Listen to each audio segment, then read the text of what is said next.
Hello, everyone. How you doing tonight? Just want to pop in for a few minutes. Um, it's my last night in the place, in my current place. Uh, I just wanted to stream. I'm not getting, I'm not really connected to it too much, but just going to a new place. So I just wanted to stream before I end up at the new place to stream from my old place. If anyone's out there, just want to chat. Really, nothing particular. Hello, hello out there. How are you tonight? Um, Any questions? Anything you guys want to talk about? Cool. I'm a little tired. Been moving for the last 2 or 3 days by myself. Got a lot of stuff out. Tomorrow is the big move with with the big stuff that I can't do on my own. Um, I like my new place. It's my fourth place in 9 years. Trevor, how's it going, Trevor? I saw you in the Comics Get Kings chat, man. Good to see you here. Appreciate it. Nothing particular. Just wanted to stream a little, give and take back and forth. Again, it's my last night in my current place, my fourth place in 9 years, and I like my new place. So we'll see how that goes. It's very cool. I'm excited. Um, Let me show actually what I drew tonight. If you guys can see it, I drew a Bane tonight. I was thinking of Miller's. 1 second, I'll get this out here. I was thinking of Frank Miller's Dark Knight Returns cover for issue 2. If I can get this right. Yeah, guys, nothing particular tonight. Just wanted to chat a little. If you guys want to go back and forth on it, on anything, let me know. Whatever you guys want to talk about, you want to ask some questions, go for it. Let's see. Yeah, I just want to post this one actually. Okay.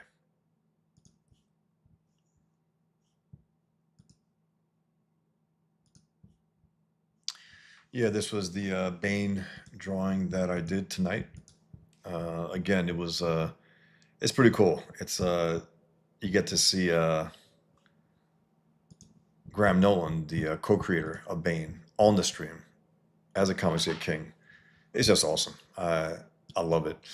And when I heard that the thing would be Bane, sorry, that the theme would be Batman villains, Bane shot right to my mind. Because last time, 2 weeks ago, 3 weeks ago, I drew Joker, and to me, it's like I think Bane comes right after in terms of impact, um, in terms of the modern heroes. I wrote this. I said, let me get this out of the way. What the hell?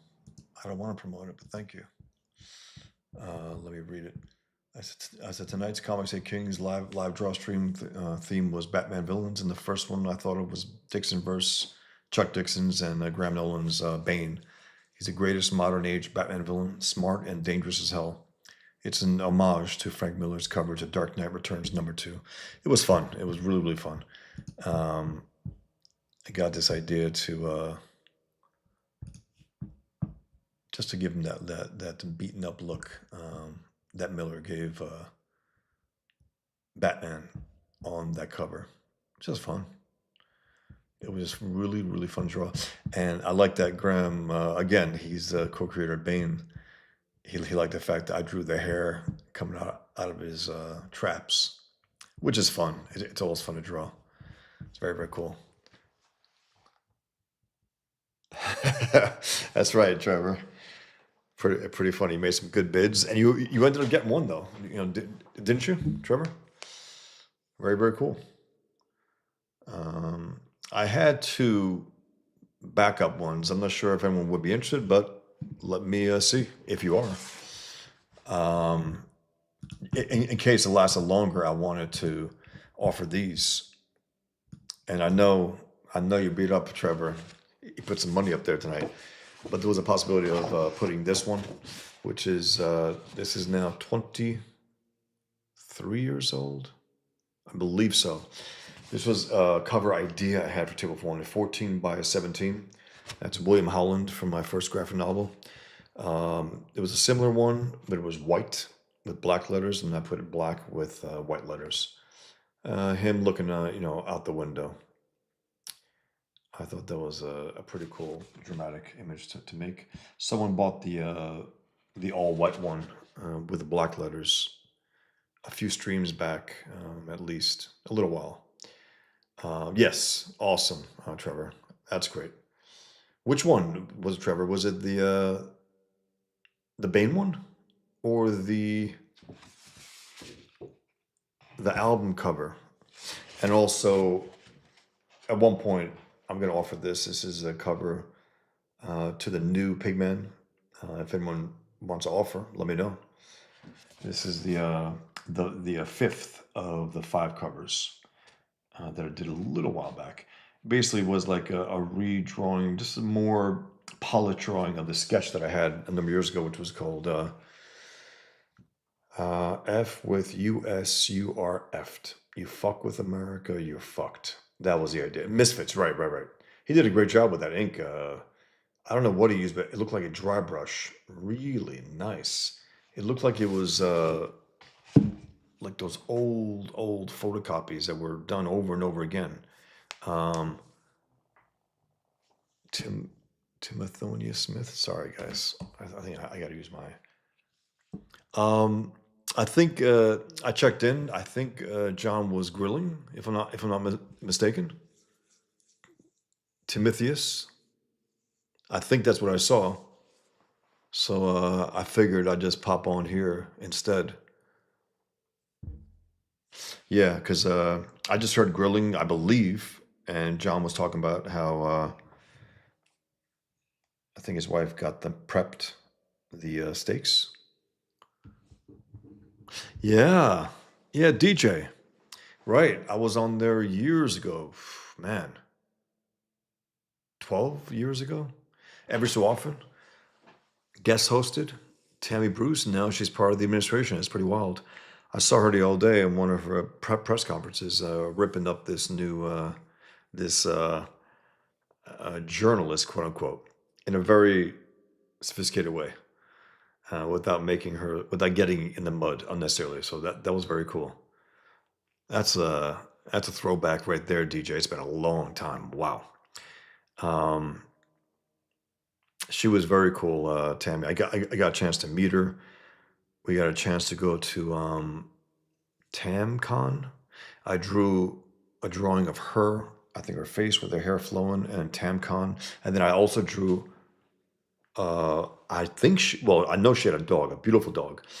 She may have had a cat also, because I made her dog and a cat on the roof like Batman Robin. You know what? Let me pull it up, actually. Let me pull it up. Give me 1 second. That is so funny.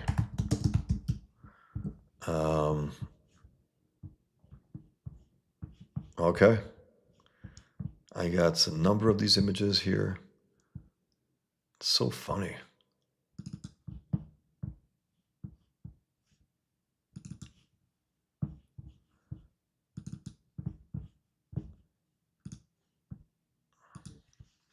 Okay. Let me show you what that is. Give me 1 second. It was really, really cool, and it's so funny. Right about that time, I was giving some speeches. I think it's maybe within that year or two, I was giving some speeches. Here's Tammy's. Here's one of the drawings that I did for Tammy. This drawing there, Tammy there, TamCon, and then this one here of like a Batman and Robin. It was her dog, and I don't know if she had a cat, but that's what I ended up drawing. It was just fun. I just wanted to show my appreciation for her having us there. Yes. Okay, that's what it was. DJ, DJ, and it was funny. We were there, and then Tammy says, "Hey, you want to give a little speech, just an impromptu speech?" And I said, "Okay." A little nervous, but I was like, "Okay, let me just see if I can, what I can do." And so went there and just gave something impromptu. I don't know if it was good or not. Audience seemed pretty cool about it. I don't know if they were just being nice, but that was definitely cool. So yeah, I drew this 2014. Yeah, it's fun, very fun. Um, Misfits, right? Bid on the Bane, he got mugged. That's right, man. Oof. That one went for what, 1,200, I think. I mean, that's the thing, it's the actual co-creator of Bane, the guy who actually designed him. So that's a rare thing to snatch up. But that was so cool. Yep. Art. Naughty YouTube not showing me you're live unless I click your profile. That sucks, Art. But thanks for being here. Appreciate it. Thanks, DJ. Yeah, it was fun to draw. Oh wow! So you were signed up for it, never went.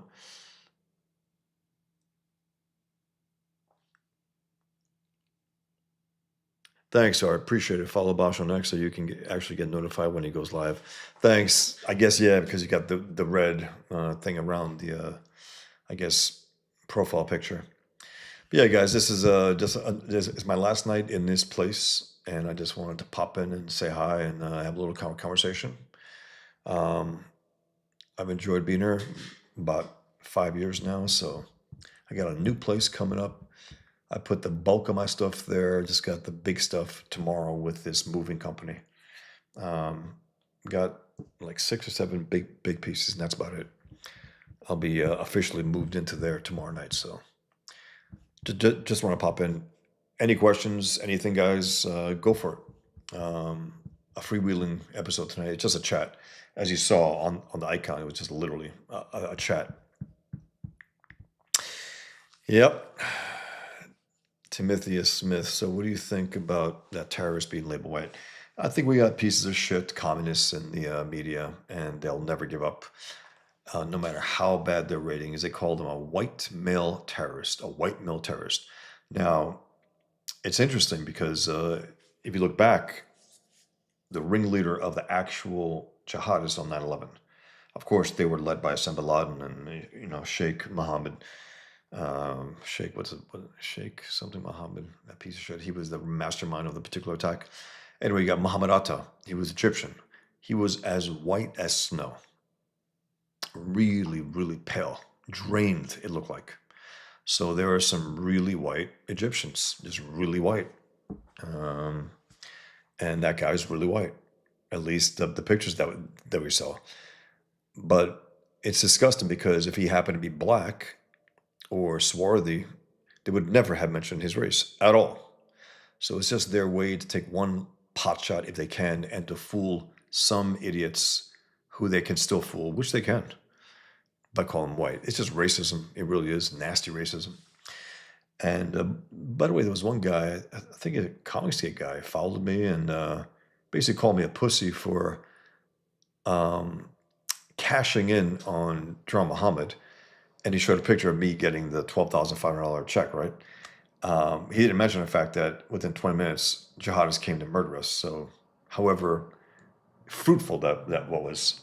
Anyway, to say that I don't go after anti-white blacks, I've written about it, I've drawn it, I've done everything. I mean, I made cartoons critical of Israel when they make deals with the devil.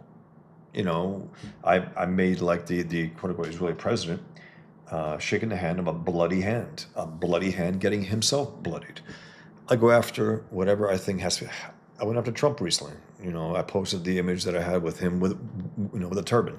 This idea that I'm some kind of that I'm in this for the money is preposterous. It's preposterous.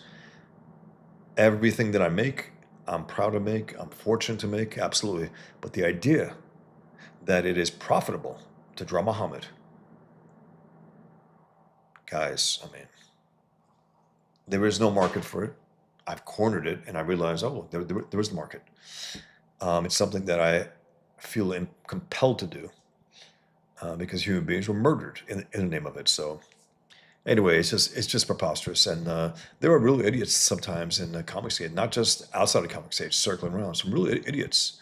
Also, some who were completely hateful of Jews, just flat out Jew haters, asking me if I'm in the Mossad and so on, how much do I get paid? And I'm still waiting for my checks from Israel. What the hell, man?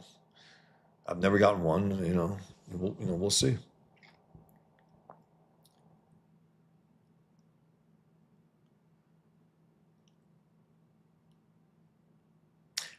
Yes, Timothy Smith. They've been doing the same with black men who get arrested too. Yes, in the arrest photos of criminals, I can't even say the number of times when you have black criminals listed as white. You know why they do that, Timotheus and others? Because they know that the majority of criminals happen to be minorities, blacks, Hispanic, the majority. That's a fact. The majority of murderers, the majority of just criminals. So they're like, fuck, how do we fight that? How do we fight that reality? Let's just call them white. Let's just call them white. That's it. We don't have to fight it. Just call them white. And that's why they pretend to claim that white men are our most dangerous threat. White men are our most dangerous threat. That's why they can claim that. Of course, they can. It's a lie, but that's what they do. Disgusting. That's right, Art. Bosch is now moving to a Muslim neighborhood to lead the HOA from hell. They'll self-deport. That's hilarious. Oh, man. Yep. Trevor says they like to throw out the irrelevant info, not the pertinent info. Yep. Irrelevant detail is sickening. It's just absolutely sickening. And the guy was a Muslim. The guy was a Muslim from Egypt who some people call Palestinian. He's not a Palestinian. He's a Muslim from Egypt.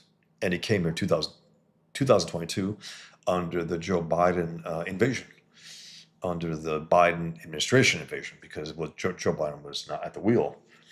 By the way, guys, I do recommend watching David Mamet, the great playwright, screenwriter, director, basically the filmmaker, on Bill Maher. They've been, I guess, friendly enough to have him on a show for a while, and it was just really fun to hear David Mamet telling him, "You're full of shit." When he was talking about the election, the stolen election, and also the bullshit insurrection. Loved it. And you could tell that for a split second, Maher was a little butthurt about it. And then he says, "Yeah, we can get along. We may disagree on fundamental things. Yeah, you're a liar, Bill. Yeah, of course you're going to disagree with an honest guy because you're a liar. You're a propagandist." He fancies himself as not that, but he is. He met Trump. Trump treated him well. Not that that's going to change everything that he feels about Trump, but he knows Trump's not a monster, and he still clings to that myth. He knows that. He still clings to that myth.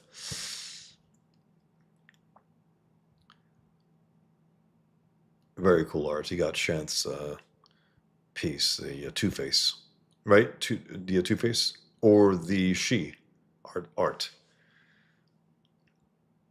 811 details if you want to get it. Hey, JJ. How's it going? Thanks, Mikey. Appreciate it. Hail Bosch's Bane and Pigman back in here, guys. Thanks, man. It's been pretty at a standstill, my campaign. Haven't had any backers for days now. Hopefully, if someone here, if you haven't backed it, consider backing Pigman. I would really appreciate it. It's a Fund My Comic. I will pull up the campaign, actually. And again, this is my Bane from tonight.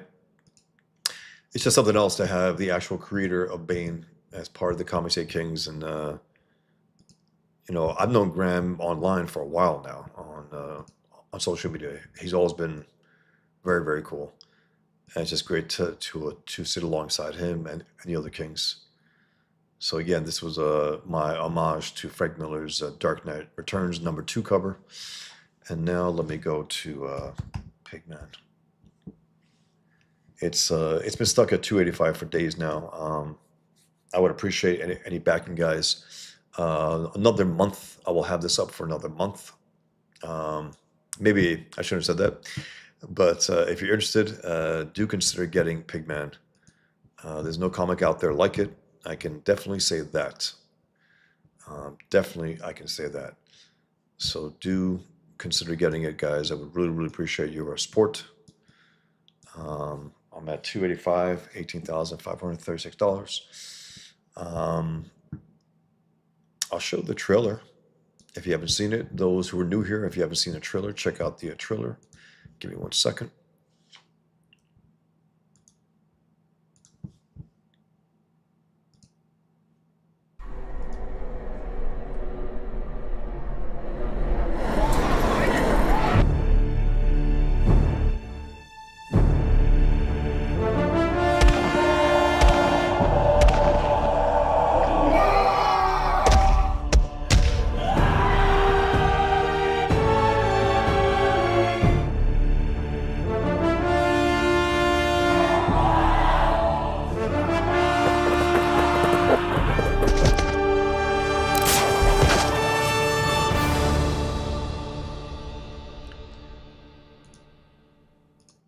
The trailer is by Shanth Anjetti, who has a Spring Ball, Terminal Monstrosity #1, and it's I believe it's in what do you call that? I forgot what you guys called it. I'm sorry. There's a term for it, but he does some great work, and he made that trailer for me. Just very kindly did it. So I thought that was great. Here's John Mayland's cover for it.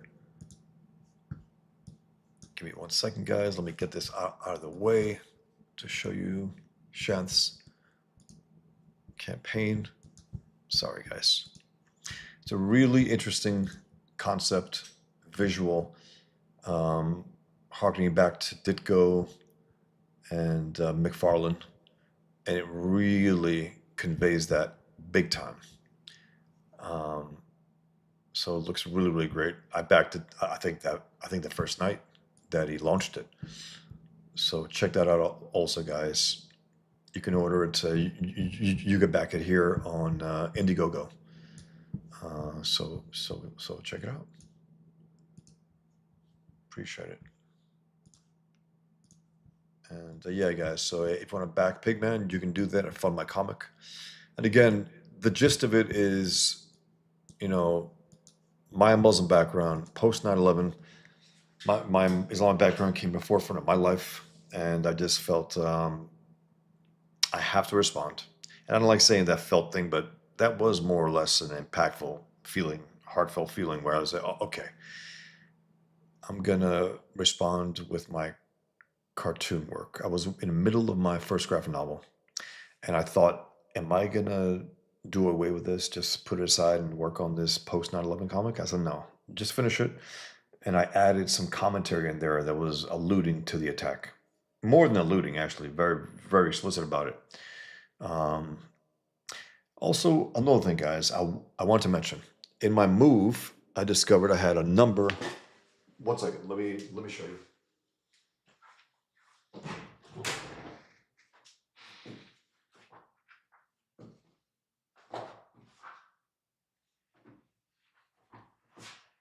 In my move, I discovered that I had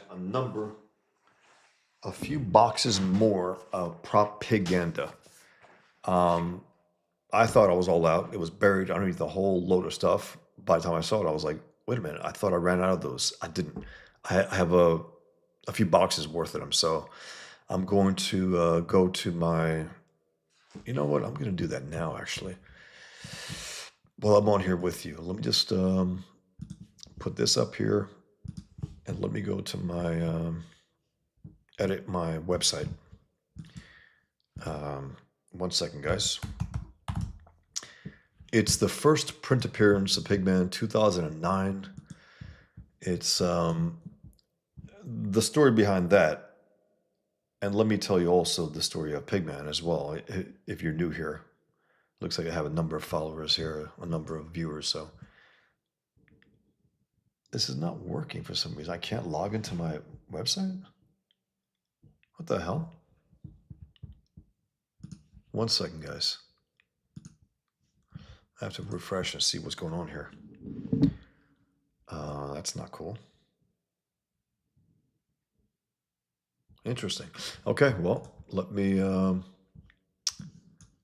fix that.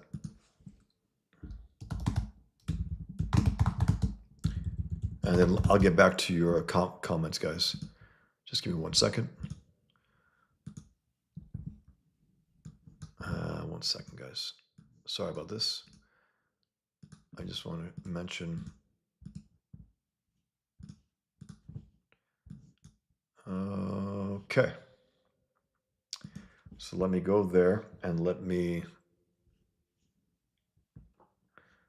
Give me 1 second, guys. Sorry. So I can just put it back up if you're interested. Because again, it's 2009, my second book after Table for One, 2004, 2009. Then I had a number of books about, man, 5 or 6 books a number of years later. But let me go and unlock that out of.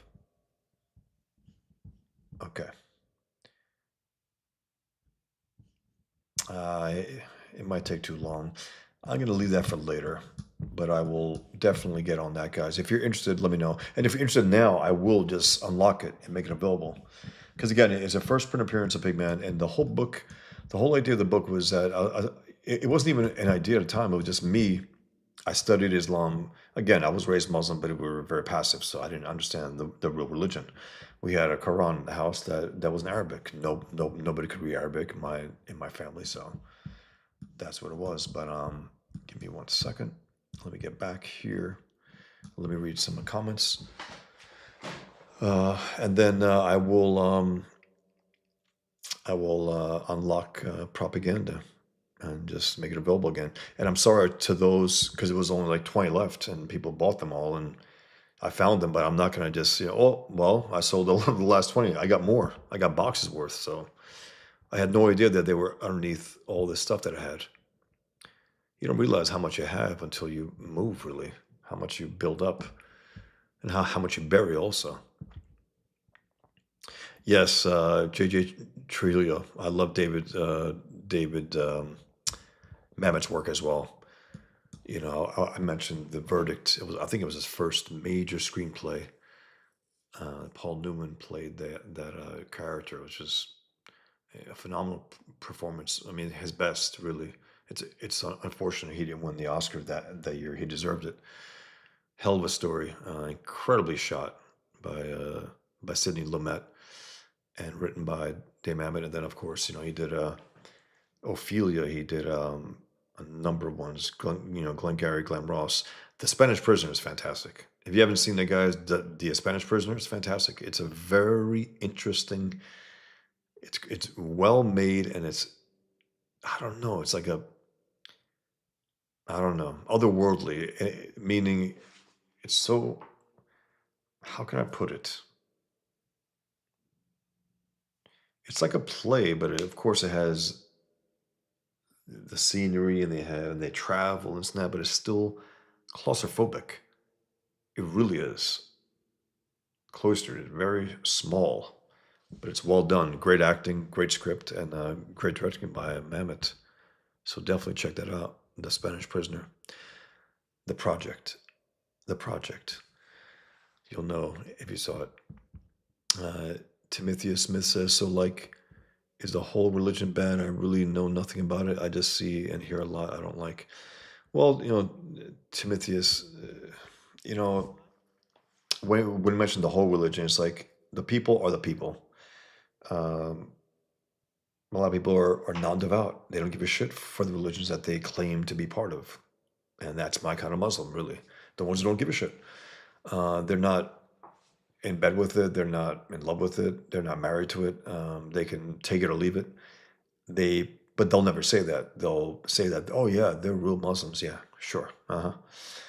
The problem is that the religion calls for the evil that it does.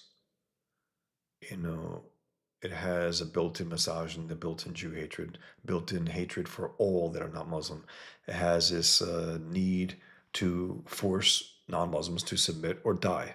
That's part and parcel of the religion. It's not part of the alleged deviant version of it. It's part of the actual religion. There are not two Qurans out there for moderates and then for extremists. There's one Quran. And fortunately, most Muslims don't read their own Quran. I don't know of anyone in my family, my Muslim family, who actually read the Quran. I tell them about their own religion.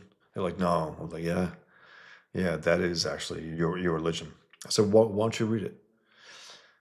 One cousin that was in trouble with the law and could have been thrown in prison for 10 years. And he called me up and said, hey, man, can you tell me about, Islam? And then he told me that he got oh my God, he got the Cliff Notes version. Think about that, because he wanted to basically learn enough so he might be able to join the Muslim gang if he had to save his ass. Literally. It's fucking funny. Um, but yeah, so it's not the point about is the whole religion bad? The religion itself is evil, nothing short of evil. The people are people. You know, the more devout they are, the more evil they are. The problem with it also is that it poisons your own humanity if you observe it in any way whatsoever. It poisons your humanity. And even if you're not devout, even if you don't observe it, you still get hit up with this idea that the Jews are the scum of the earth, that women are useless outside of sex and bringing in male heirs. That's it. That's it. That's their value. That's how it is. So yeah, to me, the enemy is the religion itself, Islam, and its true believers. That's the enemy, and that's why I get accused of even pieces of shit like the Wheelers, right? Who tried to actually ban me from my comic and Stripe, which is the transaction, the money transaction part of it. They try to get me banned from there for being a quote unquote racist, Islamophobe, and all that. And they said, yeah, you got this guy super going after Muslims. You know, Pigman kills jihadists. He kills devout Muslims, is what he kills. There's a reason why when he goes into areas, he doesn't go into every mosque and kill people. He doesn't do that. Goes after the killers of Islam. Goes after the most devout ones. That's the enemy. Muslims may or may not be part of it, unless they show themselves otherwise. So it's I can go on that for hours, Timothy Smith, but it's a problem. It's and it's always the case when you got more Muslims within an area, there's going to be problems in that area. Major problems. They take over areas, towns, and cities and states. They take them over like leftists do. Leftists are out to commonize everything in sight. Muslims are out to Islamize everything in sight. And when I say Muslim, I'm talking about the activist Muslims, the ones who are devout, the ones who want power, and they want it now. They're secular in that way. Muslims, it's the most like it's the secular religion, I think, the most ever. It really is. It's not spiritual at all. Everything's physical. I sold the Prophet Without a Cause, James Dean as Muhammad cartoon on the last auction Saturday night on Ethan's stream on Comicsgate Live. And John asked me what the thing was on his forehead. I said, that's a prayer scar. And what it is that Muslims tend to actually, I haven't sent them out yet. I've been busy moving, but I have it.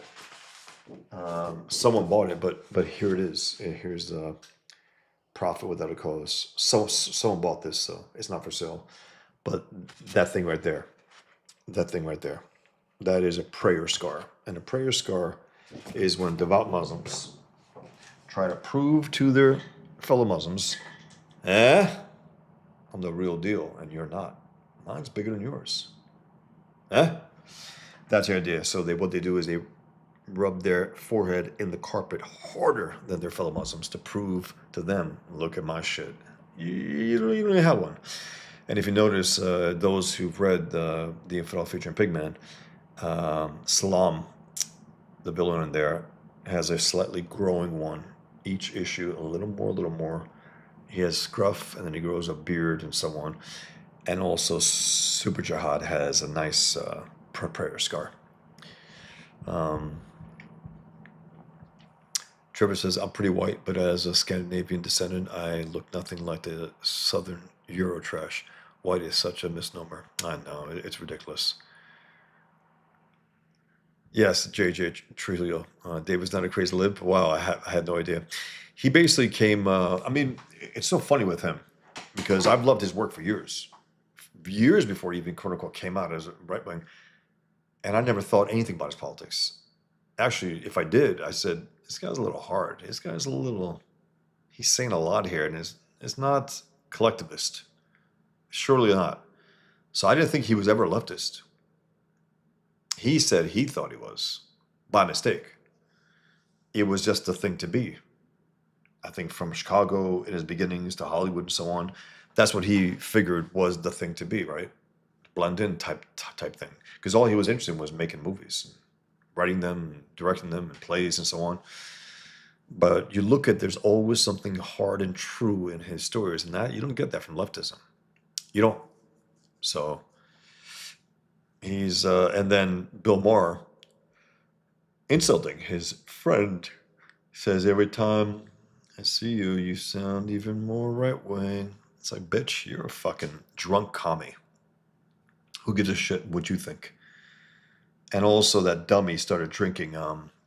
You know, he has this Club Random. What is it?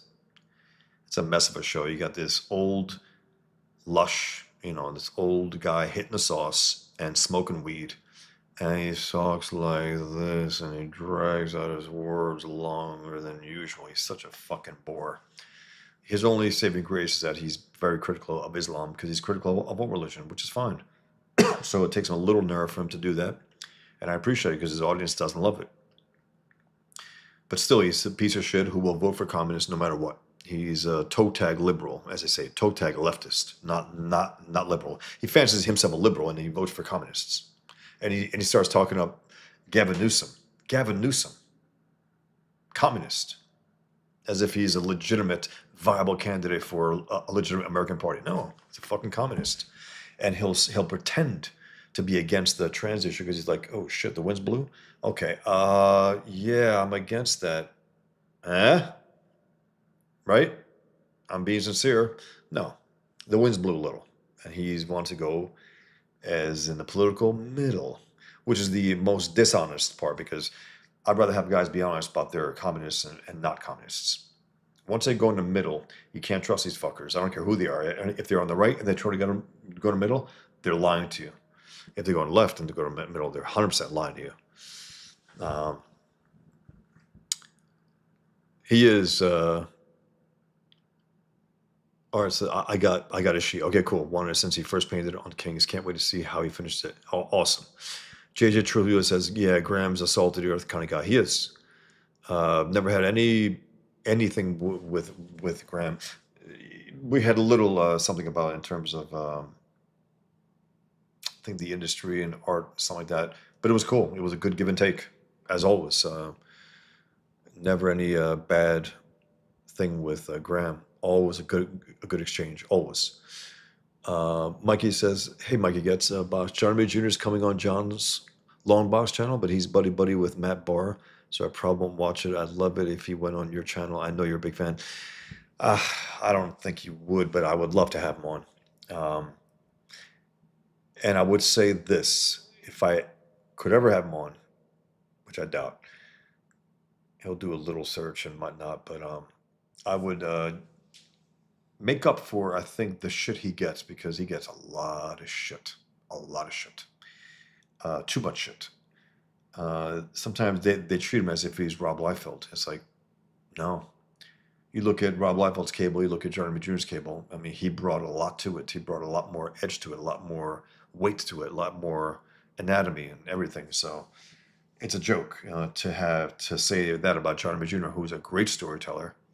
And I can see the fact that his drawings are not as polished, his faces are not as good as used to be. They're not. I can see that. But the idea that he sucks, there were videos about it, multiple videos, how bad he is. I can't stand those people because they're liars, flat out liars. Great storyteller, all time great. When he has the right anchors, he's fantastic. A little too loose at times. Again, I will concede that. But overall, the guy is an all time great. So, yeah, exactly, Mikey. I think that guy also had a run in with Ethan and some other guys. John's long box. He was a real asshole about some stuff. So fuck him. In demand art, yes. So Spring Ball is in demand. Um, it's still available, I guess, before print. I think he wants to get the last batch in there. So definitely check it out, guys. If you like McFarlane, if you like Ditko, it's right up that alley. And Shanth is doing an incredible job drawing it. Um, yes, JJ Trujillo, the Spanish Prisoner. It's fantastic. So well done. It's like again, it's like, you know, like a play. It's like it's again, it goes, the movie goes everywhere. It goes travels here and there and other countries and stuff, but it always looks contained. Always looks, again, almost claustrophobic, which is useful for a movie, like a spy movie type thing. Um, yes, JJ Trujillo to save his ass literally is true. And I got a kick out of it actually. I didn't want to rub it into him because there was a possibility he was fine. By the way, nothing did end up happening with him. But yeah, Timothy is not compatible with the West, 100%. You know, the activist Muslims want to Islamize everything. And the biggest problem I have with the passive Muslims is the fact that they don't give a fuck to tell the truth about it. That they don't give a shit to speak out against jihad. And part of them knows, like even 9/11 hit. I knew, a part of me knew that these guys were true believers, but I didn't know for sure. I had to do my research and I had to study Islam, read the Quran, actually read the Quran, everything I can get my hands on, just to back it up, for myself and for my story. That's what it really was for. Um, like you said, I was watching The Man Without Fear, Daredevil documentary doc on YouTube last night, smoking, and thought of you. Both meters are yes. I if Miller's in there and some others, yes, I definitely saw that, Mikey. It's good. They all got a chance to talk about this great character. Trevor says women's value is clearly their magical ability to make sandwiches. Yes, that's right. Pork sandwiches for Muslims too. Um, yeah, that's right, JJ. JJ Trujillo says Killian's best friend is Muslim. That's right. Ahmed, correct. They were all Muslims at one point, and then Killian left, and Ahmed believed he could, square it, right? Well, I'll be friends with you, and I'll be friends with Salam, and that's okay, even though Salam is going to the dark side and stuff, going to the actual devout side. Um, but eventually, Ahmed, he snaps out of it. And he also gets rid of that razor beard that Killian mocks him for. Religious lobotomy bark. That's right, Trevor. The prayer scar. Mikey yet says Muslims are so unusual to me, especially with women. I can't imagine going out with my girl wearing a burqa. It always makes me uncomfortable in public too. It's basically a massacre in America. It is. It's grotesque. I mean, I remember California malls. These really high skill malls, right? You're walking through, and you have these like aliens walking past you. There's not 1 inch that you can see from them. They're completely covered. Everything is covered. You can't see anything. Not their hands, not their toes, nothing. Not their eyes, nothing. And I look and I'm like, I just get offended. It's like wearing the swastikas in World War II. That's what it comes off to me like, because they're connecting themselves with an enemy that's at war with the world, and they're saying, look, and you're not gonna say anything about it. Well, I will stare at you, and I'll look at you, and be discuss it and say this, let out this heavy ugh. It's just so nasty. Timothy Smith says, I have one other question. So is the Muslim religion just made up of off of the Bible? How did it come about? Control? Well, yeah, I think this is the case because there are books now talking about the possibility that Muhammad never even existed, and I believe that's true, actually. Robert Spencer has written, I think, two books on that so far. Robert has his 30th book, I think, coming out. Holy Hell, it's called. Give me 1 second, guys. I'm going to share my screen now. I just want to keep this up here. If you guys can back it, I would really, really appreciate your support. Thank you very much, guys. I would love to get it to 286 tonight. To 290, 300 tonight. But I don't want to ask for too much. Just one backer will do for now. I would really appreciate it. So yeah, I think it was a gang of Arabs in the desert, and they looked at Judaism, Christianity, and says, "We want to get in on this religion racket." They were cynical guys who wanted to basically continue what they were doing, robbing, stealing, killing, but give a religious veneer to it. And it's very possible that they just created this idea about Muhammad because Muhammad supposedly, like 100 or 200 years after he even existed, there was no record of it. There's that, you know. And think about this also. The strangest thing about that is, let's say he didn't exist. Why the fuck would you create a prophet, quote unquote, prophet, warlord, who has sex with a 9-year-old, who marries her at 6 and rapes her at 9? Why would you do that if it's just fictional? Wouldn't you want him to be this above board, perfect role model? It's very strange. Very, very strange. And even so, those who actually believe him to be this a prophet that existed think nothing of that. But it's that fact, that historical fact, according to Islam at least, that leads to Iran having 9-year-old marriages officially by law. These old men in their 50s marrying 9-year-olds. That's what Muhammad did. He was 53, she was 6. It's grotesque. It's obscene, morally obscene, but this is the norm. And then, of course, Muslims will lie about it to the West and say, "Ah, shit, if we admit that she was 6, we might not get any more recruits. So let's just say she was 18." Okay? Okay. I have one other question. So is Muslim. Yeah, so that's where I think Timotheus. And again, the early Muslims, they stole from the Torah, they stole from the Bible 100%. But of course, in their version of that, Abraham was a Muslim, Moses was Muslim, Jesus was a Muslim, right? And the final Muslim is Muhammad, the greatest of all. That's the idea. Happy's Funhouse. Do you have a writing schedule? No, I don't. Happy's Funhouse. I write whenever I have to, and I can spend hours and hours and hours just doing it for days at a time. It took me 6 or 7 months to write the last script for the last story I did, and then I had to go back for at least 3 months to polish it up and cut it down for a 350-page graphic novel, about a year on that script. And again, it could be 12 hours a day. It could be 5. It could be 4. Whatever I have during a week. It could be 18. I mean, sometimes you're in that mood, and you literally cannot stop. And it's okay, but sometimes you knock yourself off your schedule in terms of the schedule that you have, and so on. But you say, "Well, I'll make it up," and usually, you do get to do that. But there's this moment where you're just like, it can go on and on and on, and it doesn't matter. So thanks for asking.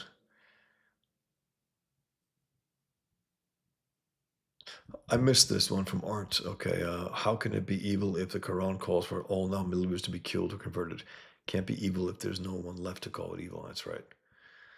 It's funny. That's why. And then you got the second class, you know, the citizens in under Islamic rule, who are the dhimmis, who are basically get to retain their religion, right? How? They have to wear these big wooden blocks of the symbols of the religion, like a star of David or the cross. They have to give way to Muslims when they walk down the street, the sidewalk. They cannot fix their houses of worship if they get, if they need to fix this, they can't. They're not allowed to do that, and they have to pay the jizya, which is a poll tax more or less for not being Muslim. They treat them like shit, in other words. And then you talk about I just, guys, this is a whole thing. Two things here. Whenever Muslims talk about it was so beautiful in Andalusia in Spain, right? We all coexisted together, us and Muslims, and no, you didn't, bitch. You're lying, and you have to go back 1,000 years. That's how far you have to go back to talk about the golden age of, I guess, coexistence with Jews and Christians. No, it's horrific. The fact that they have to be second class citizens in this Islamic hellhole. That's terrible. That's not coexistence. And then also, so they go back 1,000 years, right? And then you have an idiot like Bill Maher talking about free speech and how the left was all for free speech. He goes, "Yeah, how about the free speech movement in 60s Berkeley, bitch? You have to go back in 1960s to make your claim on leftist free speech. First of all, that was a lie. They were violent protesters. They were terrorists. They were madmen. They had to be shut down. And they had to be shut down. They had to. They took over a school. That's not free speech. That's force. And think about what he's saying, though. He's saying basically that the only free speech movement that he cites from leftists was not even a free speech movement, first of all. And he has to go back 1960s, 60 years ago. He has to go back. So there's a part of them that knows that they're part of something rotten. Because if they stop and think, say, wait a minute, I had to go back 1,000 years to talk about coexistence between Muslims and non-Muslims. But they don't think, and there's nothing in the religion that tells them to think. The religion doesn't tell them you have to think 5 times a day. It tells them you have to pray, you have to submit, get on your knees, put your butt up in the air for Allah 5 times a day. They don't say think 5 times a day. And if they did, I got Killian to talking to his brother and arguing. He goes, imagine if Muslims had to think 5 times a day. They basically think themselves out of Islam eventually.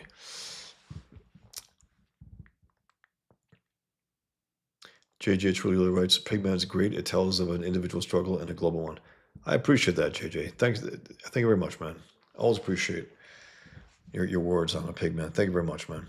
I was on JJ's channel a little while back, guys. Check it out when you can. Maybe last year. I missed some of your comments, guys. Sorry about that. Oh, excuse me. Timothy Smith. I probably have left and right views, but I'm mostly America first. I don't trust either side much. I think what you're saying there is that this idea that extremists on both sides. I think it's bullshit. Timotheus. I'm not saying the right is free of. There are a lot of assholes there too, no doubt about it, and a growing segment of Jew haters. But I think they belong on the left because to me, racism is and bigotry is a collectivist thing. Collectivism is on the left. It's nothing to do with the right. The right is about individualism, about individual liberty, about freedom. It's about the left is all about collectivism. That's why Islam belongs on the left as well. It is collectivism. When I talk about that one print that I have on my store, commie Nazis. There's a reason why I put that. Hitler was a National Socialist, not a capitalist, as some leftists try to claim, a socialist. That's why leftists only call him Nazi. That's their smear and nickname for them. They were National Socialists. They were collectivists. They were racists. They were bigots. But then again, all communists and all of the socialists are. Stalin hated Jews. Marx himself, coming from Jews hated Jews, a self-loathing one. The same thing with this Glenn Greenwald piece of shit, who was caught with his. Shamika Michelle said he wasn't caught with his pants down; he was caught with his skirt up. It's hilarious. That piece of shit is a communist propagandist, homosexual, who hired a hooker the other day, and or recently, whatever it was. I don't know when it was. I suppose he showed it himself. I guess by accident, or the hooker was taking a video of it and shared it. He was dressed in a skirt with a Palestinian flag on it, and it's just it's grotesque. But all of a sudden, you have some of these right wingers like Jason Whitlock, that piece of shit, Candace Owens, Ian Carroll, all the usual suspects, all the Jew haters on the right, Tucker Carlson, all bending over for him, for this communist homosexual, and they hate homosexuals. They do. They talk about it with complete contempt. But this time, they're like, yeah, but he hates Jews, so he's okay. Now, Douglas Murray, they will condemn to the hilt, right? He's a gay guy, but he's also honest about the situation with Israel and its enemies, and therefore he's unacceptable. But this communist propagandist, to them, and a homosexual is fine as far as they're concerned.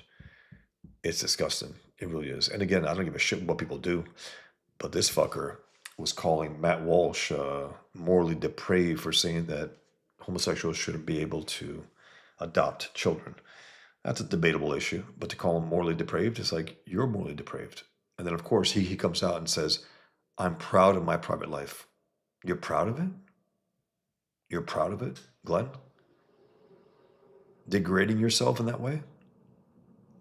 If you know some details, you know what I'm talking about. There's nothing to be proud of. Zero. Nothing to be proud of. He should be ashamed of it.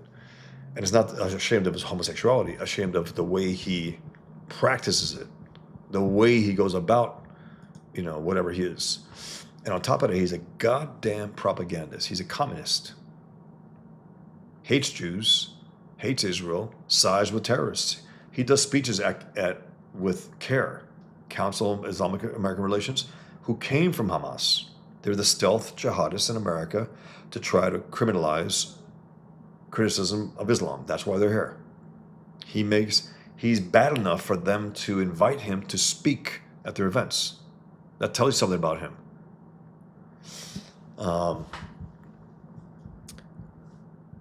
Trevor says, I refer to myself once as the apathetic middle on the gay issue. I just didn't care for the most part and was more concerned about bigger issues than who else was sleeping with. I don't give a shit. I don't give a shit either, personally. The problem, though, with the LGBT bullshit movement, that's a communist movement. That's not a gay movement. That's not a gang, a group of individuals who got together to try to defend themselves against criticism or whatever. That's a communist movement. I wrote an article for Jihad Watch 2 years ago, and I showed what the actual LGBT flag is. It's not a rainbow flag. It's a red flag with gold, meaning a communist flag. Think about it. Do they celebrate any non-leftist homosexuals? No. The feminists are communist women. Do they celebrate non-leftist women? No. Do they celebrate Ayn Rand? Absolutely not. BLM, communist blacks. Do they celebrate Thomas Sowell, Walter Williams, Larry Elder? No. These are communist groups. And in their mind, they're like, shit, we can't go with a hammer and sickle, but we can go with a black face, we can go with the gays, we can go with females and try to sell communism that way. So that's what they do. Happy's Funhouse. Did you hear about Boulder, Colorado? Yes, I keep imagining what it would look like if Pigman was real and there to stop these sorts of events. Yeah, that's the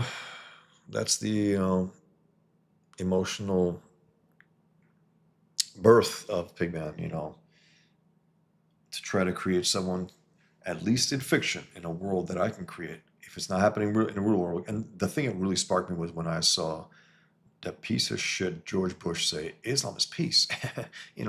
Americans got to realize that. Flanked by 2 members of CARE, stealth jihadists. That's obscene to have the U.S. president flanked by these guys. So he crippled our war effort.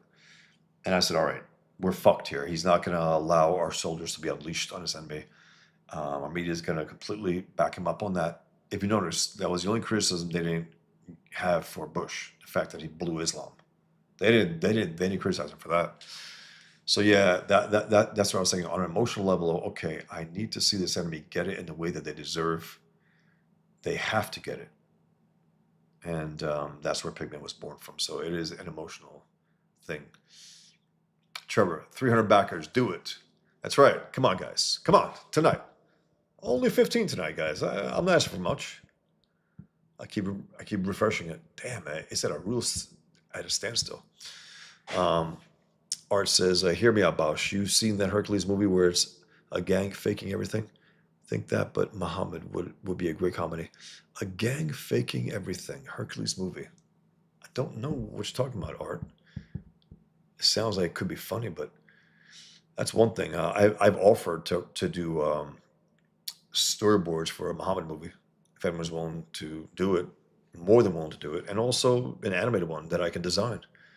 Please, anyone will show some balls because I'll tell you one thing, guys. The fact that that is an impossibility today tells us how far removed we are from ending this threat. It shouldn't be the case. We should be able to make any movie about anything. There should be a movie about Muhammad.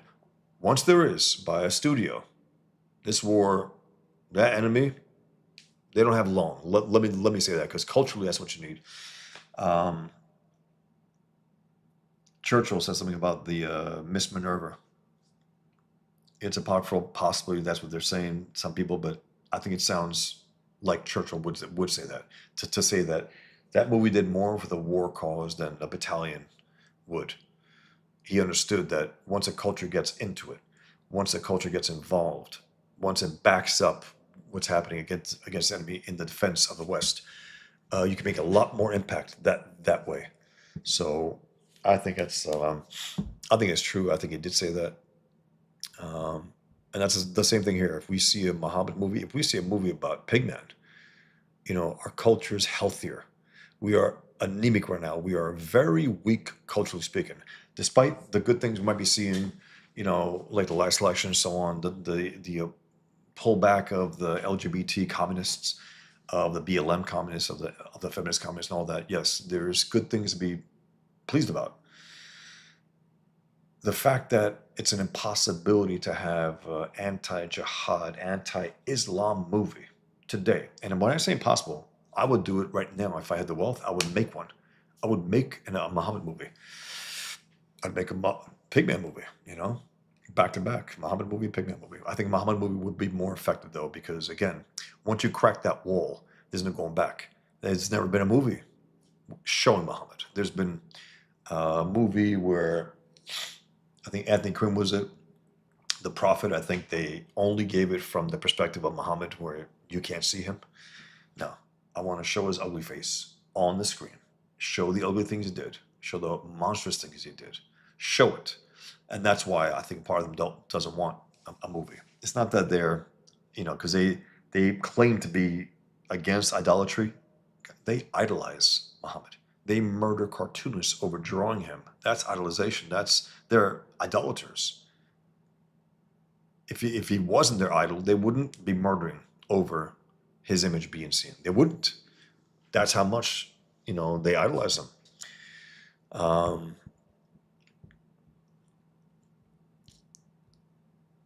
Mikey says, "Do you read the language in the Quran or need Google Translate, Bosch?" I the first time the first Quran I got two. I got actually three or four because there was some that were edited down. It's so repetitious that there was one version that they edited out all the repetitions. But I wanted to read the full one, which I did, and I asked around to experts. I said, "Which is the best translation?" And they all said N.J. Dawa, N.J. Dawood, N.J. Dawood, I think, where it's one of the most exact translations. And then there are other ones, guys, where they what was I gonna say? They fuck around by taking out certain things. They take out certain things in there, certain things that they want to hide. Kill the infidels where you find them. I don't know what they put it, but in the one that I have, kill the infidels where they find them, cut off their fingertips, strike their necks. And that chapter happened to be, guys, that chapter happened to be the every chapter of the Quran has a preamble that says the beneficent, the about Muhammad, right? About Allah. This one doesn't. Because at that point it's all out war for all time. All out war for all time. That's what it is.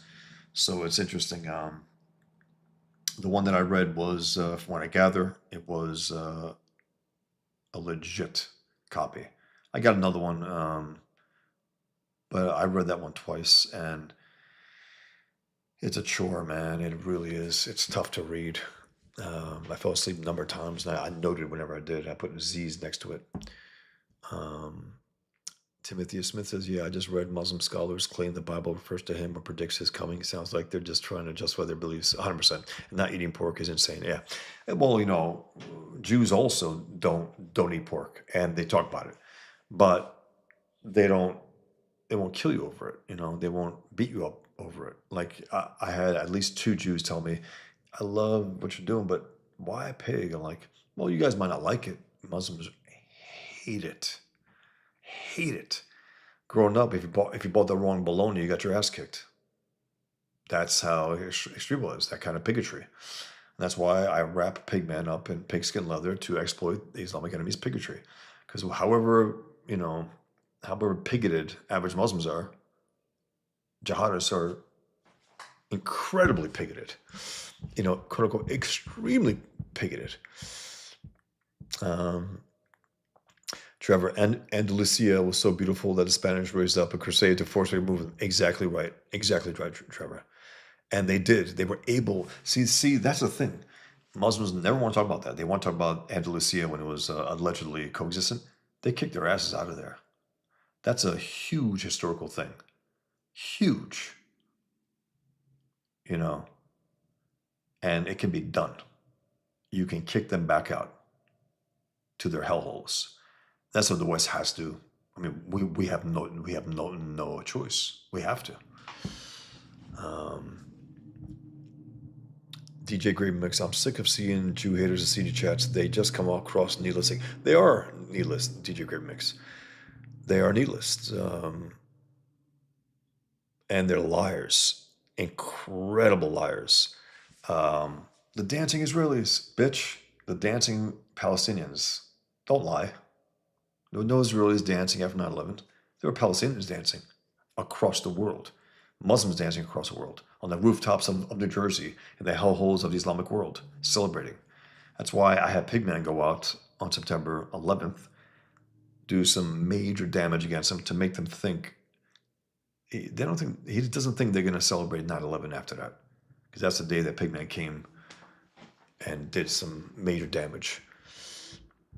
Trevor says socialists only adopted that title because communism is a stench that can't be removed with bleach. Absolutely, no doubt about it. That's the thing. It's like the fascists, the communists, the National Socialists, the quote unquote Nazis, the socialists are all the same shit. But sometimes when the founders of these offshoots of socialism and communism, they want to rule, meaning my version is better than yours. It's like to me, a great analogy for me has been bringing up the Shiite and the Sunni Muslims. They're Muslims. They have little differences, but they want to rule the other, and they kill each other. Same shit with communists and the National Socialist Nazis. Leftists will lie to you, say they hate each other. Bitch, they were allies for years. Allies. Stalin, Hitler. And then they had that break. And part of that break is the fact that they want to rule over them and they want to rule over them. I don't know, my shit's a real thing. Yours isn't, and so on. That's why. It's not for any ideological reasons. They're not opposed to each other's totalitarianism. Why? Because they're totalitarians. So, Mikey Getz, I strive to be like Superman. I'm for truth, justice, and American way. Leave gay people alone. Just leave the kids away from it. Also, nobody should do time for smoking weed at home. 100%, Mikey. And that's the thing. Gays fucked up big time, the communist gays, because we as Americans don't give a fuck about that. We just don't. Just don't put it in our faces. But what they did was they went after the kids. They fucked themselves. They went after the kids, from Disney to the culture at large to schools to LGBT posters and flags in schools. They fucked themselves to the point where there's a way diminished Pride Month this month. All those companies that were priding it away, they're done. They know, they're like, ah, fuck. We went too far with that shit. The same thing with BLM. Remember, every company was in on it, in on that grift. None of them now. Remember, what was it? Uh, Black Ideas, whatever. I don't know what it was. Black Voices, as opposed to white voices. What? It is diminished big time. The corporations get it. The country's getting it. They went after the kids and they fucked themselves because they were an accepted part of America. That was just, remember seeing drag queens? We look at them and we laugh. It's like, it's so silly. Now it's dangerous when they go after kids and put their butts up in the kids' faces. It's grotesque. They fucked up. They thought, they showed us what they would do when they have full power. And leftists are very careful to do that. Muslims are also. That's why they don't give away the deal. It's like the ones who are the least honest with you about their ideology are Muslims and leftists, because they don't want to give it away until they can. Meaning, when they're in full power, then they give it away. What they always thought. But in the meantime, they want to keep it. But the left was fueling their oats a little too much and thought that they stole the election 2020 and then they can steal it again 2024. They believe that, and therefore that they can just shove it down our throat. And right now they're scrambling because they're like, fuck, how do we lie to them next time? How do we get in there? Because we have to lie our asses off, but they don't believe us anymore. So fuck, we got to bring. So they're struggling. They get a real struggle right now because their lies are not being believed at all. Everyone knows that's part of their religion, the left, and it is a religion. It's as emotional as Islam, and that's why they're in bed together right now. And then people say, well, they'll try to take over the world together. No, they're not. They're trying to take over. They're communizing everything. They're trying to Islamize everything. And when it comes down to it, like in Iran, what happened to the communists after the Khomeini took over?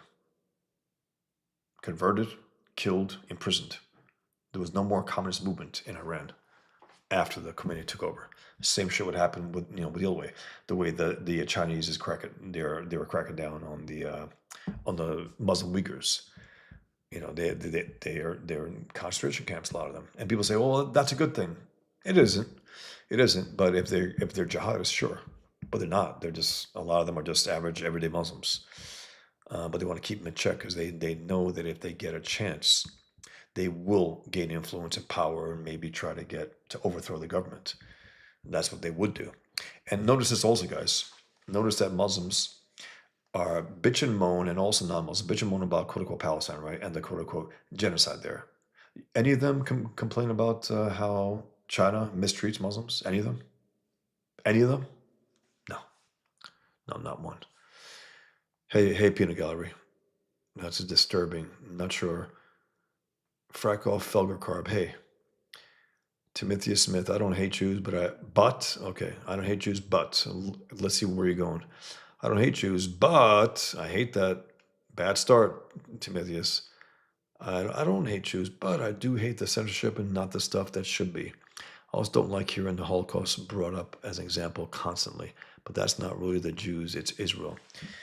When you have 1 billion or 2 billion people, right, include Muslims and leftists, and even those on the right who might as well be leftists, trying to deny the existence of the Holocaust. Yeah, I think Jews have the right to make sure that they remind people that never again was not just a slogan. So they get a little worried when you got wide swaths of people denying the existence of the Holocaust while threatening a new one. Because the Muslims deny the Holocaust, celebrate the Holocaust, and threaten a new one, and then accuse their victims of committing a Holocaust. You know, so that's right there. That's I don't like that bullshit, Timotheus. I've heard that before. I've heard that from my family also.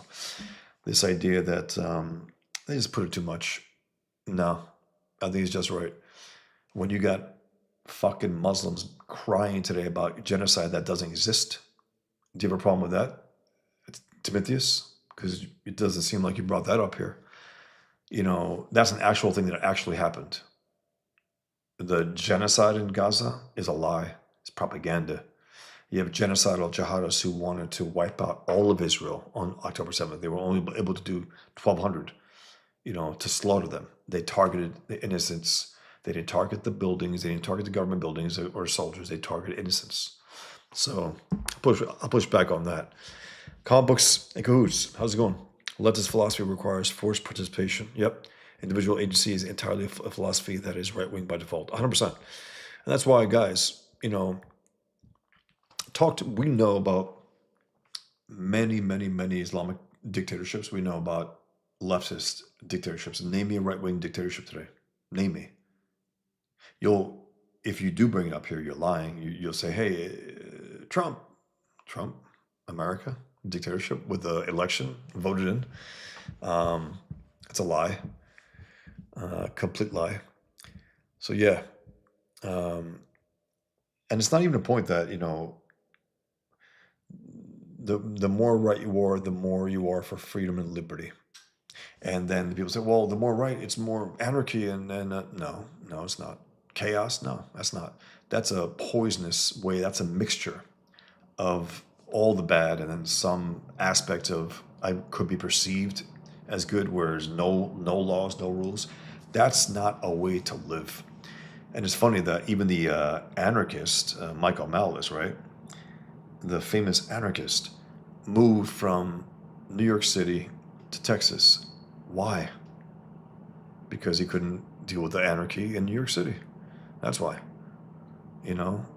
The lack of sense, the lack of organization, the lack of freedom, the lack of laws, the lack of the wildness of it. He couldn't deal with that.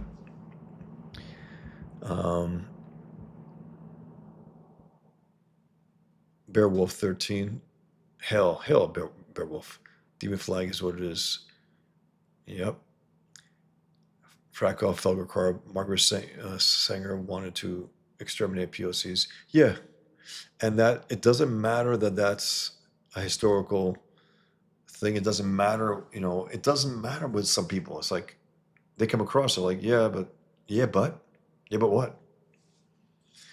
Mikey says, Bosch worked hard today, guys. Consider backing a Pigment. Thanks, man. I was on Kings for a few hours and I drew Bane. The theme was Batman villains, and I had fun drawing Graham Nolan, Chuck Dixon's Bane. Thanks, Mikey. Appreciate it. Yeah, guys, please consider backing Pigman. I really, really appreciate your support. I think you'll like it. No comic out there like it. I take on Islam across the board on all fronts. Debates and comic conventions, television, the streets of New York City, the streets of Islamic hellholes, television programs, every which way, courtrooms, everything that this character deals with that no comic is dealing with. Hey, Alpha Channel, how's it going? Okay, Art says Hercules movie with Dwayne Johnson, everything is fake. Demigod story spread by his friends and to help him fake all his powers like they're pulling a con. The movie itself is doing that? Art? Is it like a parody, like a satire? Interesting. I didn't think that was the case, but if so, it could be entertaining. And was it? Because that's a pretty good take on Hercules. Timotheus Smith wasn't part of the Middle East around the 60s like the West. Was it Muslims' values that ruined that? Well, they got away from Islam, uh, Timotheus. Whenever you had decent times in Islamic history, it's because they got away from Islam. That's the whole thing. The only reformation that they ever had, people talk about we need an Islamic reformation. The only reformation that they had was the Wahhabism, Muhammad Wahhab, who came in there and said, okay, we got to go back to Islam. And that's why after 9/11, people sighed and said, oh, okay, this is not Islam, this is Wahhabism. That problem, that red herring is long gone, guys. I love that fact. No one has mentioned Wahhabism for years because that's bullshit, first of all. Wahhabism is Islam. It's not its own thing, it's Islam. It's bullshit.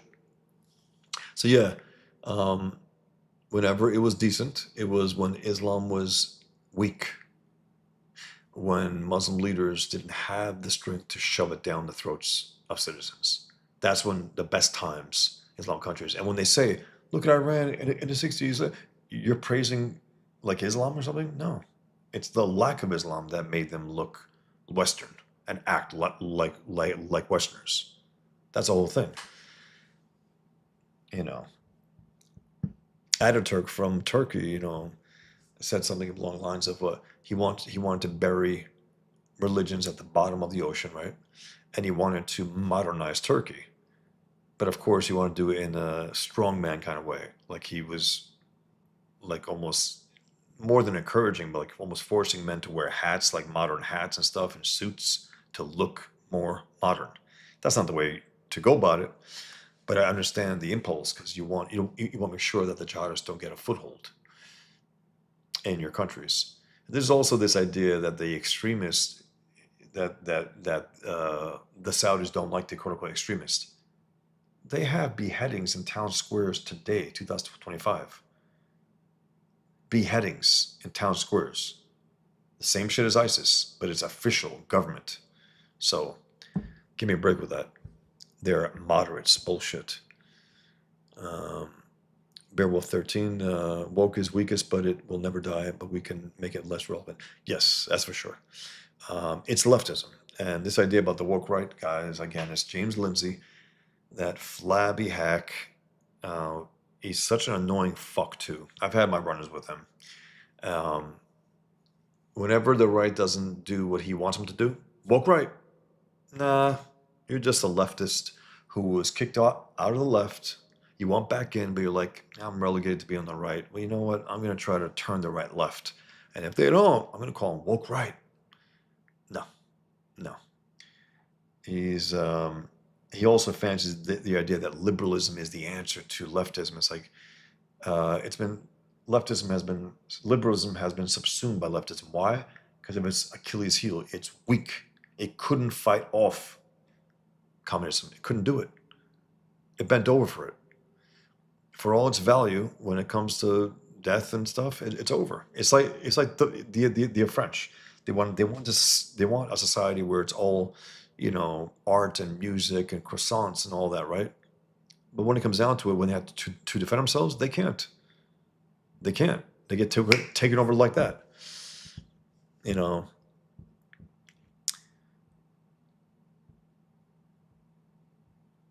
Trevor Nielsen says, "What actor, alive or dead, would you want to play Mohammed?" My pick is Marty Feldman, the guy who played Igor in Young Frankenstein. Is that him, Trevor? Because that would be hilarious.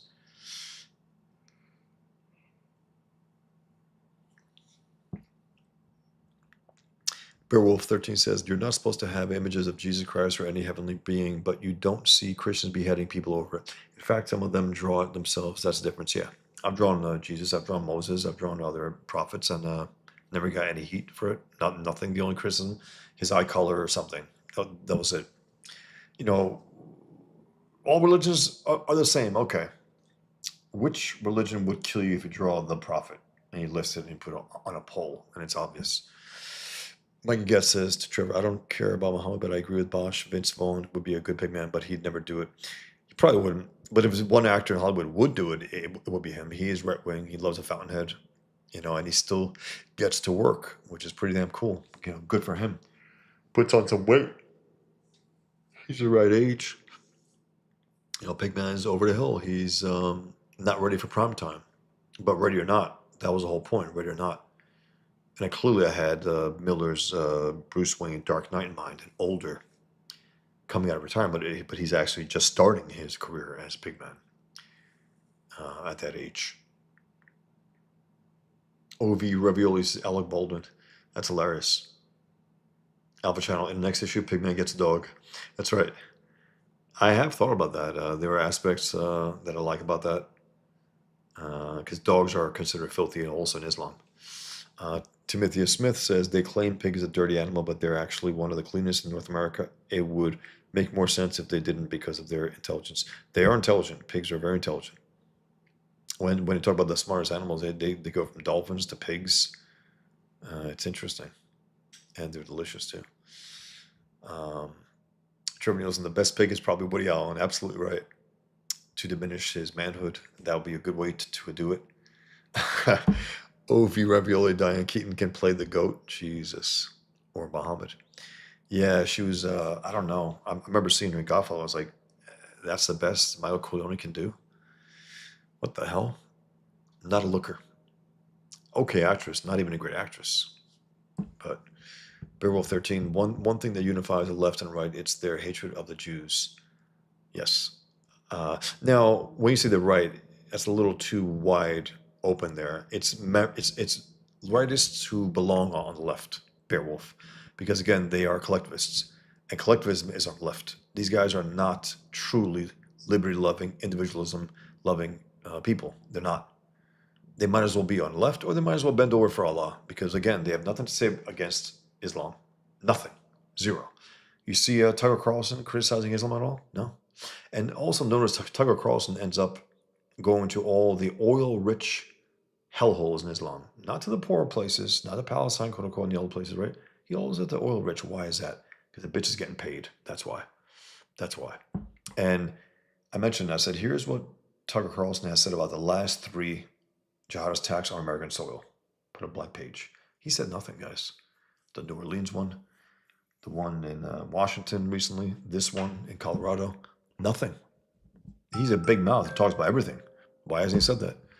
Nothing. NJ Dawood, yes, art. I'll have to find a way to buy that without ending up on the list. NJ Dawood.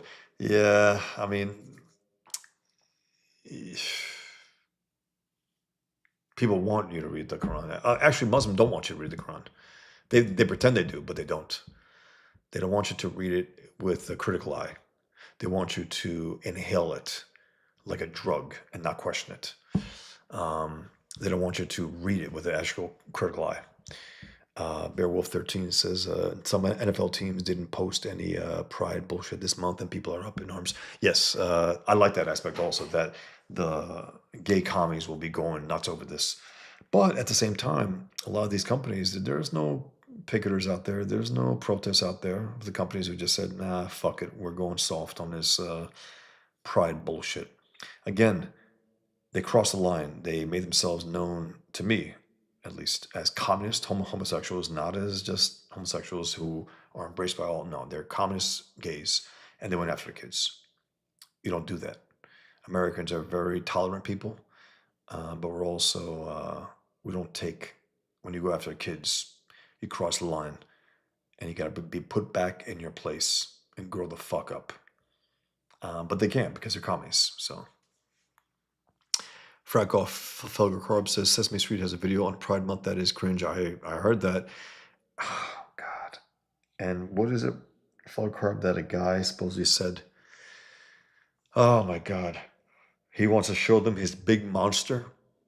He's a guy with a beard with a dress. She wants to show the puppets his big monster. Is that? Because that's, again, you're going to have these freaks blow up here and there. But overall, it's a subdued Gay Pride Month, very subdued. Very subdued. But guys, if you're interested, let me knock that off there. Let me go here for 1 second. If you're interested, if you want to really celebrate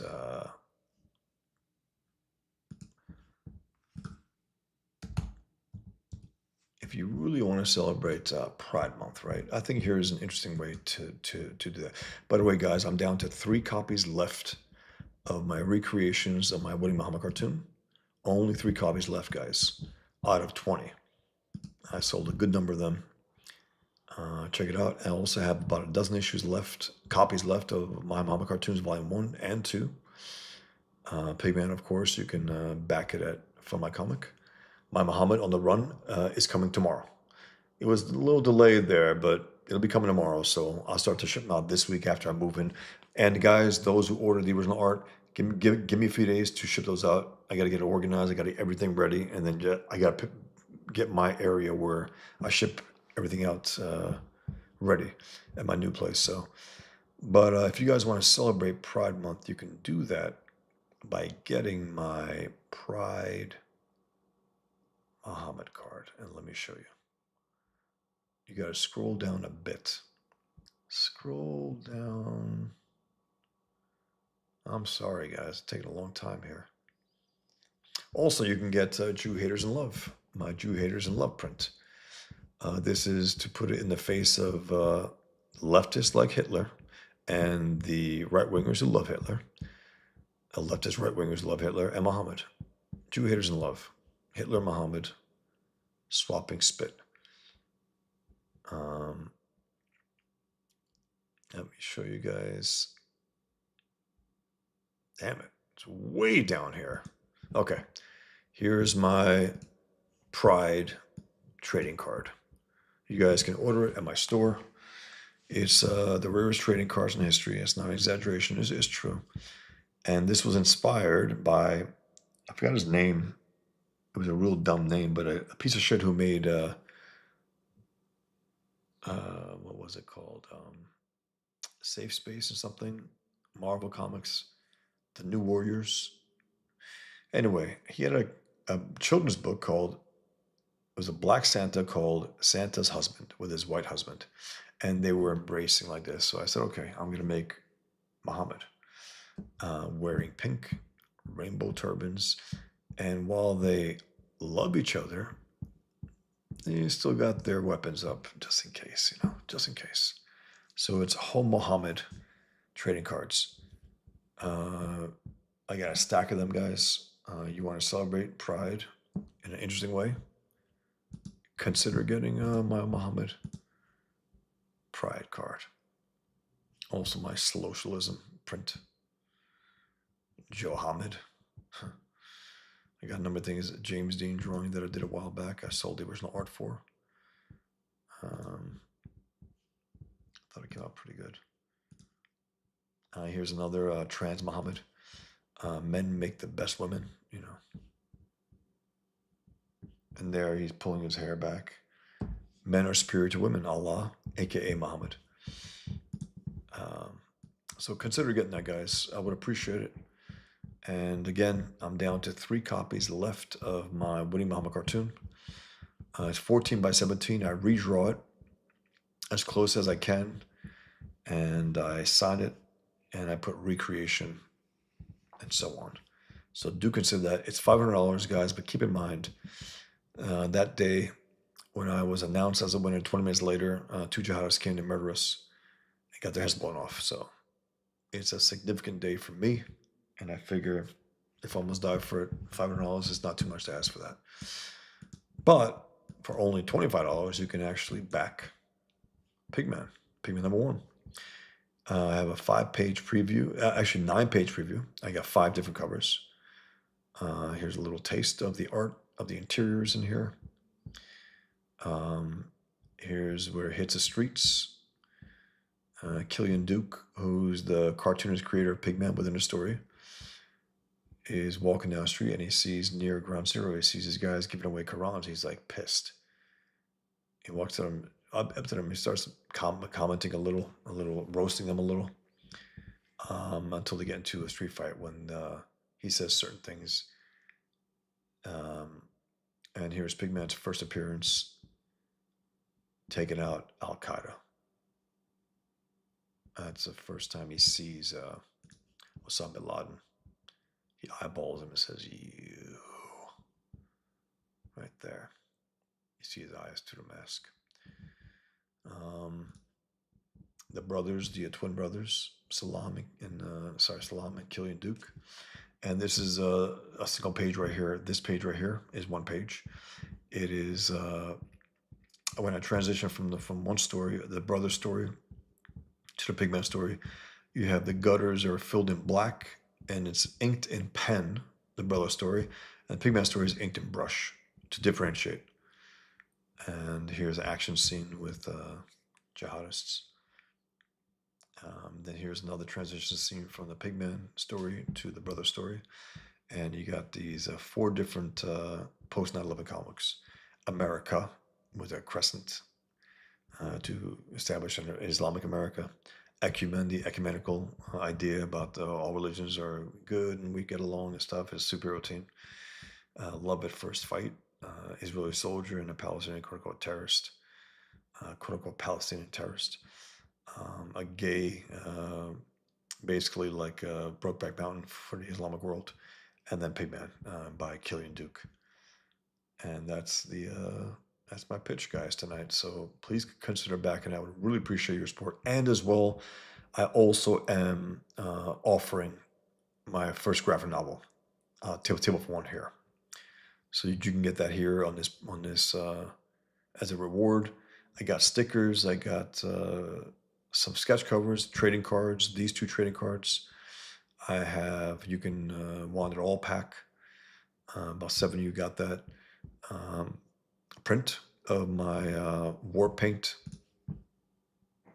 cover, which is a popular one. It's probably the most, not probably, the most popular cover that I have. And if you don't know about Pigman's symbol, it is the Twin Towers there and like a ribbon, September 11th, and then of course 9/11, capitalist pig, like a dollar sign, and so on. There's a few other ideas here. Digital copies for mainly for overseas individuals or people who just like getting digital copies. You can get all 5 covers. You can get an index card. And again, it's the gist is twin brothers post 9/11. One becomes a recovered Muslim, one becomes a born again Muslim. The born again Muslim is set off by the fact that his brother created this Pigman comic book. And their battle is echoed in the battle between Super Jihad and Pigman. And there is Super Jihad right there.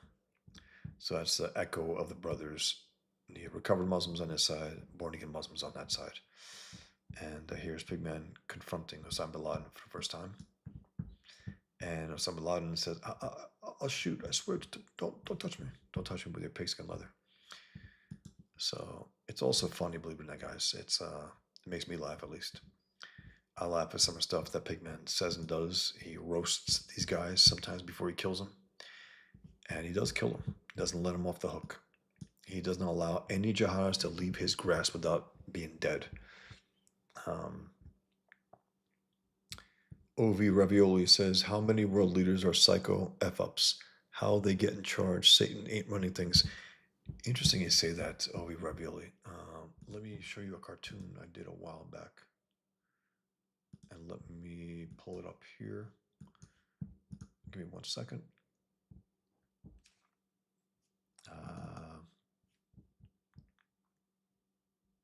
Give me 1 second. It's right along that idea. Something I drew 10 years ago after I read this one story.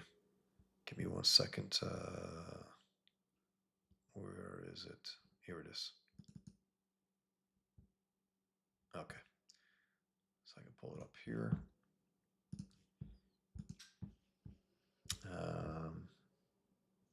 Give me 1 second. Okay. This is a cartoon I did after I read an article in the LA Times.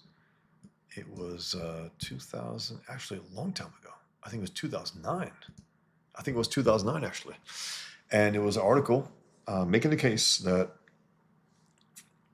there are not many differences there between serial killers and politicians and leaders, quote-unquote leaders of the free world and the unfree world.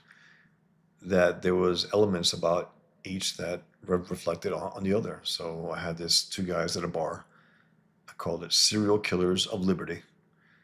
You hear about that study saying that politicians share similar traits as serial killers? Whoa, low blow. To whom? You know, some of the scum of the earth, the worst scum of the earth are politicians. The worst. The things they allow to happen to their citizens, uh, foisting savages onto their countries, and so on and so on. Lying, stealing, cheating, stealing elections, and so on. Yeah, there's something to be concerned about these scumbags. Comic Books and Hoot says lies always fall apart the more effort and additional lies it takes to support the original deception. 100%. And that's there's no liars on earth like Muslims and leftists, and they're like in a death battle to find out who's the bigger liars, the bigger propagandists, the bigger, who have bigger delusions about life.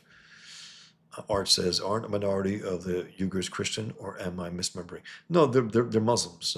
Art.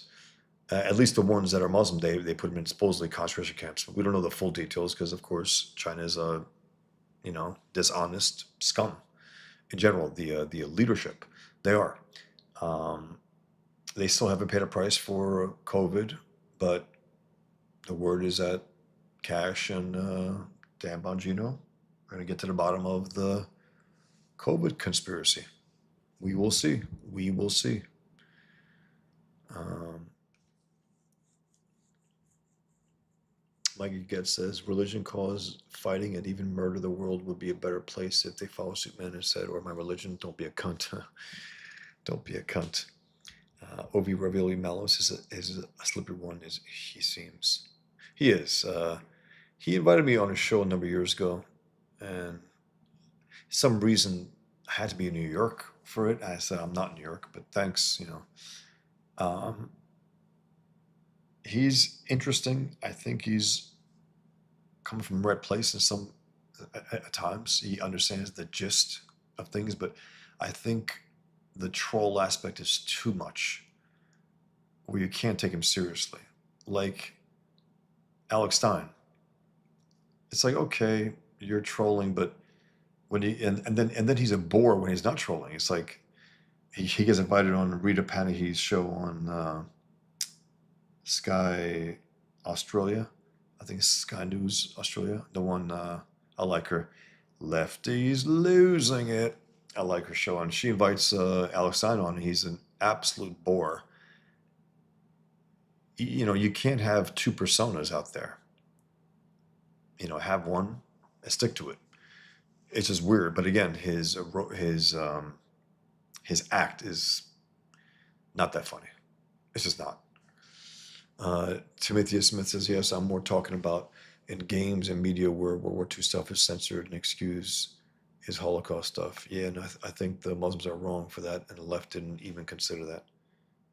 Okay. Hail, Stealth. Thanks for getting the drone, Stealth. Appreciate it. Thank you very much. Trevor says, anarchy's only end game is totalitarianism via I am stronger and you'll do what I say. There is no mechanism for peaceful coexistence. 100%, Trevor. It is not a belief system. It is not an ideology. It is not a political system, that's for sure. It is may the most ruthless gang win, really. We're going to steal your shit and you're not going to do anything about it, and there's no one to stop me.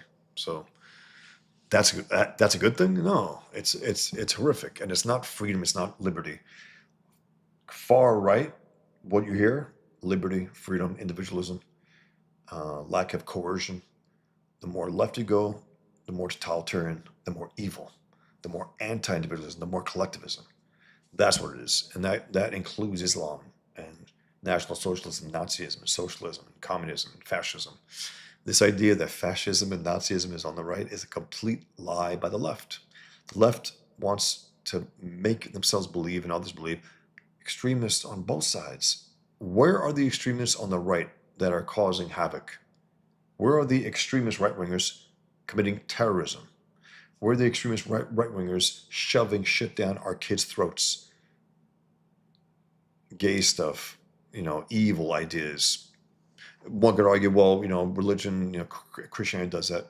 Look, man, it's a relatively benign religion. I don't care what anyone says. I don't care what even my fellow objectivists claim. It's not the threat that they claim it is. It's not.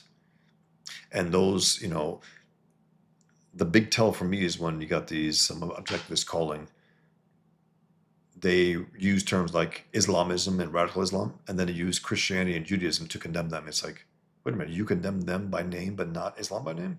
What the fuck's that? So by saying that, you're saying that Christianity as such is evil, Judaism as such is evil, but you're saying Islam as such is not evil, but it's only the deviant forms of it. Complete lie. I can't stand that. That's just pussies right there. There's nothing other than that. They're pussies. Beowulf 13 says it's a Hercules book based on a comic book. The one that The Rock did? Okay, film, I mean. A Hercules film based on a comic book, Hercules from Radical Comics. Oh, okay. It sounds interesting. Would you recommend it, Beowulf? Art says, it's been a long time since I saw it. I remember it being okay. I'd say it was more of a deconstruction than the parody. Now, the only thing that appealed to me when I saw the trailer for that was Ian McShane in there. I think he's a great actor, great presence, great voice, a great face. I have this idea of using him as the model for the twins' brothers, for the twins' father in the Pigman, with his mustache.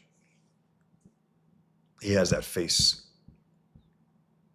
He could pass for an Albanian.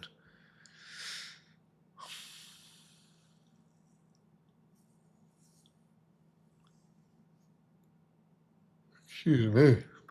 Timothy Smith, I could have worded that better. I don't hate Jewish people or Israel. I just don't censorship of history jokes or using the past. Some of the biggest joke tellers of the Holocaust and Jews are Jews. I mean, come on. They can laugh at it, and then you got these communists on the ADL. That's a whole different story. Those are leftists. Those are not Jews first. They're communists first. They're communists first. I don't care what anyone claims. I've drawn that bastard, the head of it, and they're scum. They're communists first. And they use their Judaism when they feel like it. That's what they do. So the ADL doesn't represent Jews or Israel. It represents communism first and foremost. Alpha Channel, everyone forgets Napoleon. As in right wing, Alpha Channel, if that's what you're trying to say, because he wasn't. He was also loving Islam. He's in my book, Islam Bitches, which is sold out now. It's out of print. No right winger is going to praise Islam to the hilt. That's a collectivist. That's a totalitarian right there. Trevor says, to be fair, the French, their comics are awesome. I don't know enough about French comics. Jelly Bean, have you ever thought of joining the Church of Latter-day Saints? You look like you would be one. I don't know what that means, how I look like I would be one. I'm an atheist. I left Islam in my mid-teens, actually. Mid-teens. I left everything after I left Islam. There's no appeal to me. I always loved truth. I always loved morality. And I found Ayn Rand's work a number of years later. Trevor says, oh yeah, Marty Feldman's Muhammad would have a hunchback that constantly switched sides. Walk this way, hilarious. Beowulf says, bears are pretty smart too. That's why they will back down from a smaller animal instead of risking injury.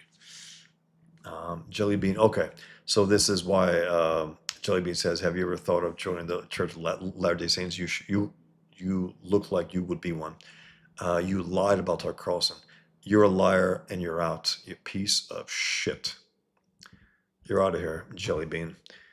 I've never lied about Tucker Carlson.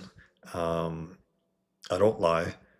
You're a liar for saying that they lied about him. He's a piece of shit. And it clearly hit a nerve because he's a piece of shit and you're a piece of shit. You're out. Anyway, Trevor Nielsen says, Zachary Levi would make a decent Pigman. He would if he bulks up like he did on Shazam. He's a right winger. I don't know if he's that, he wouldn't go that far, but I could see that.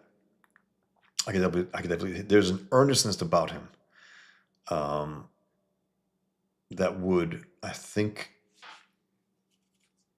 show Frank Warner's his own goodness in the way that the comic might not be able to. Because again, I show snippets of both of Killian's world and Pigman's world. It's not like a continuous thing. Years go by sometimes between the characters and what happens between them. So, you know, you don't get to see the love he has for his family as much. You get little snippets of it. But a guy like Zachary Levi could pull it off big time in terms of exuding that earnestness, that goodness. I think he's a good guy. He comes off like a good guy. You saw it uh, on Chuck. He really pulled it off. You know, he pulled off this character great, and he made you really like him, really root for him. Um, and then you have that actress Straczynski, I think. She's great. Adam Bolton also, who called me once. I was with someone, and he was with Taryn Bruce, and someone I was with, and they were at the bowl, the LA Bowl, and he called me.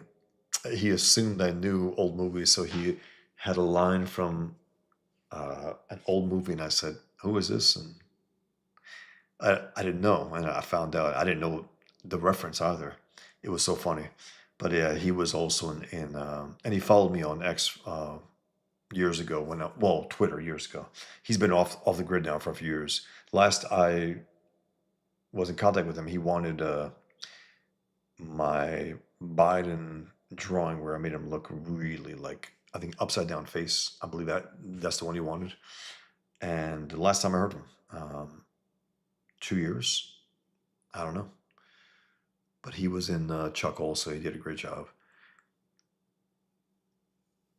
Albert Johnson says the buy-in to global society is relatively low, maybe 50 to 100 million, but then you lose your place as a real person. The world needs a new feudal era. The buy-in to global society is relatively low, maybe 50 to 100 million, but then you lose your place as a real person. Well, there's a lot of stuff that goes on with the power elite, and the depravity that you hear about them, that they will do anything to cover. What we're seeing with the Epstein files, the inability for us to get to the bottom of what that list is and who was on that list. It has to be done. I know everyone's vying to cover it up, even those on the right, whatever reason, political reasons, who knows. But the word is, at least recently, the most latest word is that they will release it. I don't know. We will see. Chora says, "What is this nonsense you're spouting? Why would Bosch join a church? What's your religion?" Yeah, he gave himself away a little too quick, the dummy. Because I get rats in here sometimes, and they play a little game here, and then when they jump the gun and say, "I'm lying about Tucker Carlson's a piece of shit, a piece of shit," for many years now. Anti-capitalist. He's go after capitalism. I was like, "What the fuck are you talking about?" It's like, if you're going after capitalism, you're saying that what, socialism is good? What are you saying here? That's the only bulwark against that. That's the only way for us to live and prosper.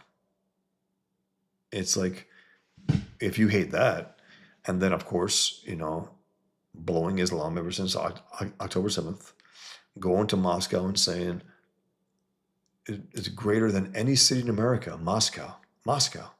Those in Moscow are like, what? I want to be America. Fuck this place.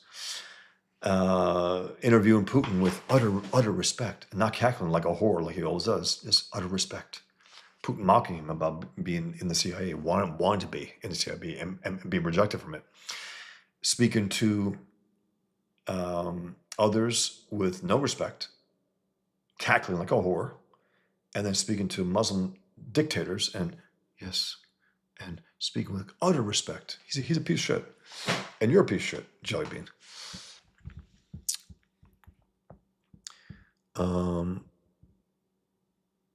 OV Ravioli says, Elmo's in jail. Oscar's been waiting on VA care for decades. A Big Bird overdose down on Sesame Street. What?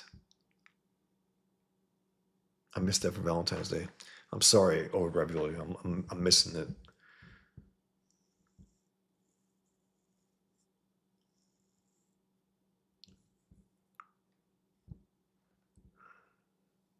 Mikey says, I've been drawing Muhammad too lately. I never show my work though. You kings can draw circles around me. Hey man, I respect that, Mikey. I respect it. It is a personal thing also. It's not just to throw it out there. It's a thing where you're quietly defying an enemy at war with you who wants to cut your throat if you draw that. So I respect it. Um, Trevor says LDS Church. And again, Mikey, it's not how you draw him, it's that you draw him. That's the key. LDS Church has never supported gay marriage. LL, you're a troll. Yeah, the guy's piece of shit. He's butthurt about me mocking and roasting Tucker Carlson and drawing him like a bitch with a turban recently, as I did. He's a Jew hating piece of shit. He's an Islam blowing piece of shit. Spends an inordinate amount of time in Saudi Arabia and Qatar and the UAE. Why? Why? Why does he have a Muslim who funds his media company? Why? What's that about?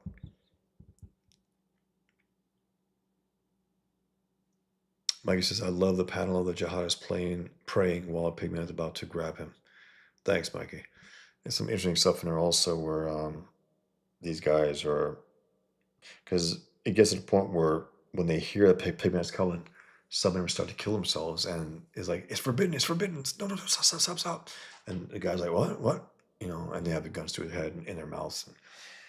And so they get in a circle and they put guns to each other's heads. So not committing suicide, technically speaking. And they count down and they shoot each other, you know. And one of them is an American. He goes, I'm an American, you know. He goes, you can't blow your brains out if you don't have any. He goes, I'm American. He goes, American. He goes, you're not American. You murder Americans. And that's why you're dead. And then he, you know, crushes his skull.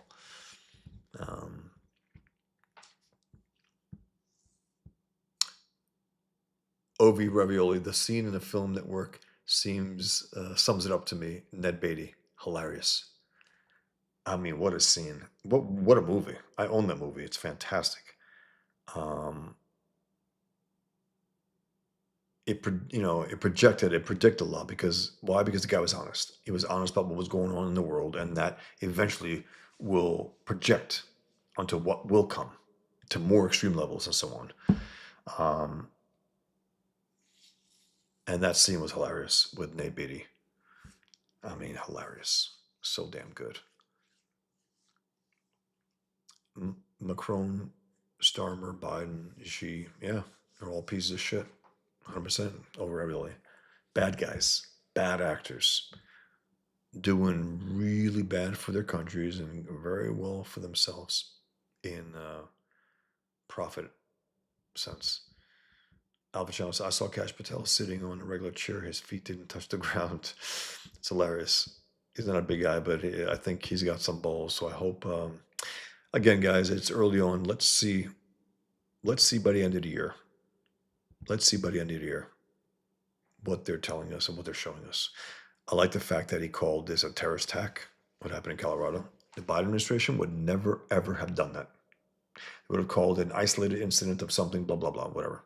Because usually the local scumbags in charge, whether it's media or authorities, we're still figuring out the motive.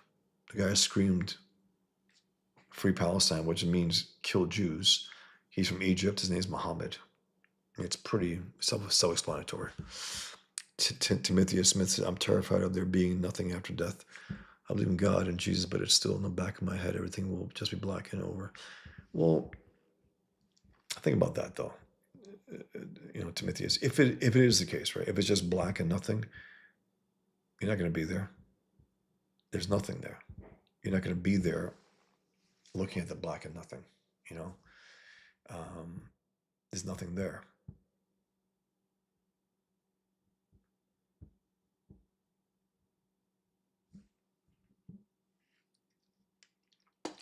This Jelly Bean, I guess I took him out, but he kept going on and crapping in this place. I can't stand these rats. They have their own agendas.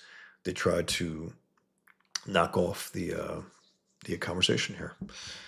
I'm refreshing nothing, guys. If you haven't backed it, do consider backing it. I would really appreciate it. I just made my pitch. I really appreciate it, guys. I know, times are still tough maybe for some people, but I would really appreciate your support. Mikey says to Timotheus, if you're a good person, you don't have to worry or give money to them.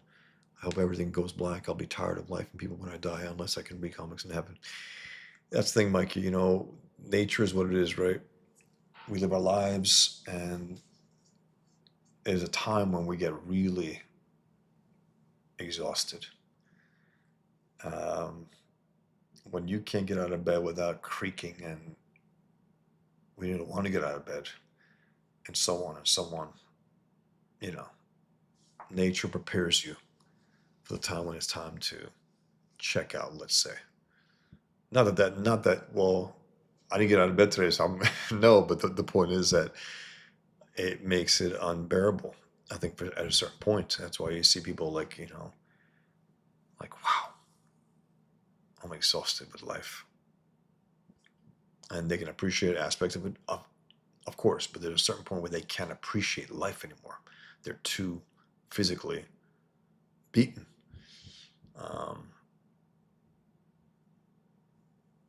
Trevor says fascism was a political philosophy of the left, according to Benito Mussolini, the creator of fascism. 100%. He was a socialist. They all are. All these scumbags, all of them were. They were all collectivists. Also, even the Japanese, they were a collectivist force, a religious collectivist force that thought that the emperor was a god. They weren't right wing. There's nothing right wing about them. Again, name me the right wing dictatorships that are. Name me the Christian dictatorships, the Jewish dictatorships. Nobody can. Of course, they will, project and lie about Israel. Israel is the moral superior of all of its neighbors. It's not even close.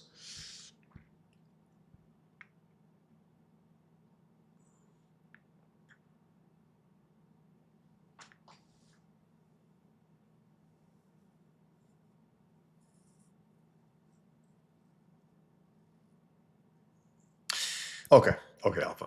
You meant to say about Napoleon. I said they had pride once. Well, you're naming one figure there.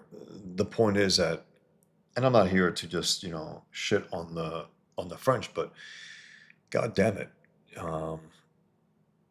if the only source you're gonna cite is a tyrant, it's like that's not power. He was a piece of shit who didn't respect freedom, who praised Islam to the hilt. He ended up in my book, Islam Bitches. He lied about Islam. Let me pull it up, actually. Let me pull up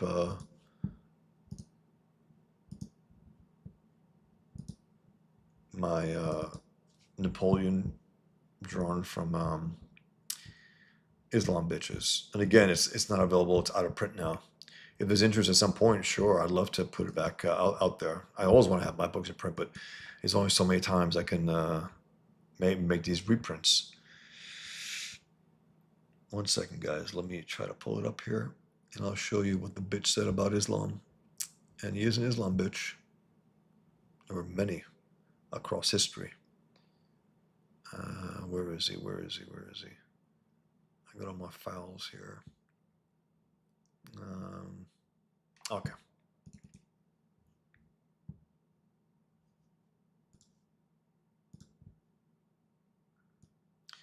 And Islam Bitches was basically across history, all of these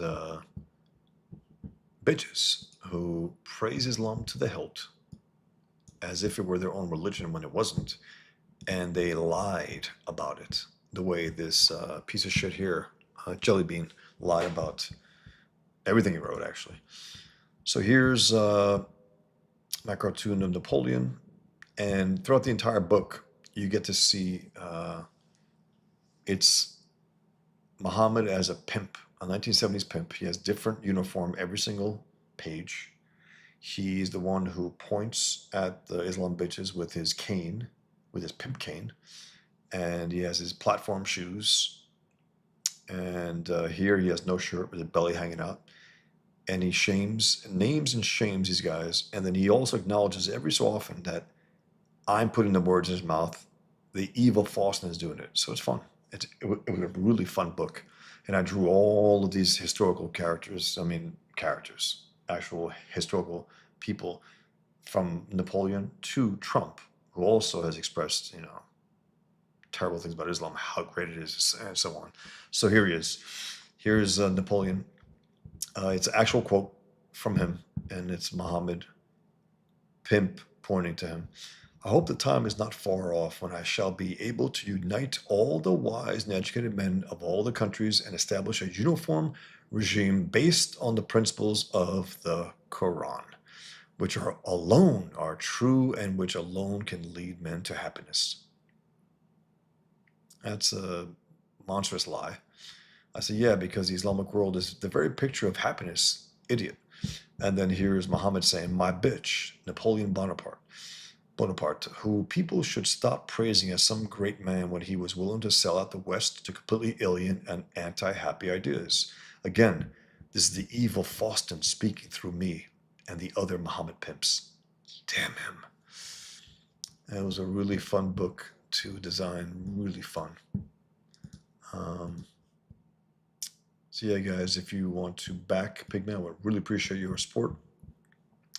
Nothing like it out there, I will say that, and others who read it can back me up on that, and they seem to really like it, so it's awesome.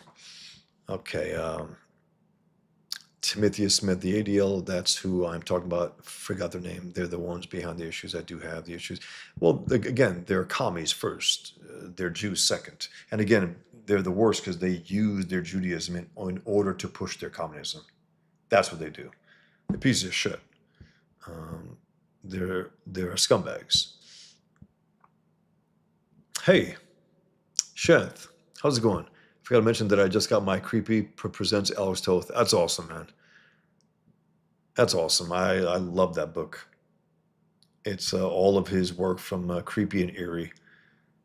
Interesting stuff in there too. Archie Goodwin, I think, wrote the bulk of the stories that Toth drew in there, and Toth inked, I think, 2 or 3 stories, which years ago when I first read it, I assumed it was all Toth, but it wasn't. It was actually he inked them. But of course, his personality is so strong that he made it look like him. The same thing that Romita Sr. did. He made everyone look like him. That's right, DJ Grave Mix. Jelly Bean, just no nihilist, absolutely. No doubt about it. That's awesome, Shenth.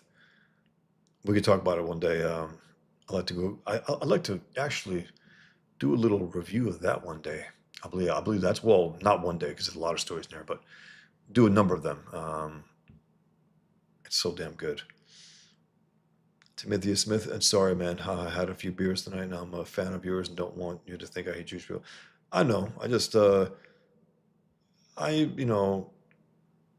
I'm very acute to this. Again, I was raised by Jew haters. I was raised by people who hated Jews because they were Jews. It's an irrational hatred,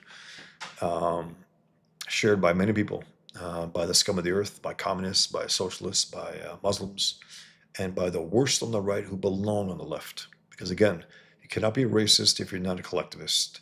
Racism is collectivism. It's seeing people as one group. It's bigotry. And there's nothing collectivist about the right.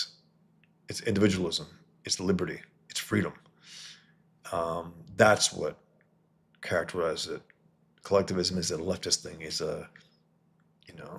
and Islam is also collectivist as well. Trevor, if you want your wrenches to bounce these assholes, you have to let us know what conditions they have to meet. I didn't want to kick him if you wanted to confront him.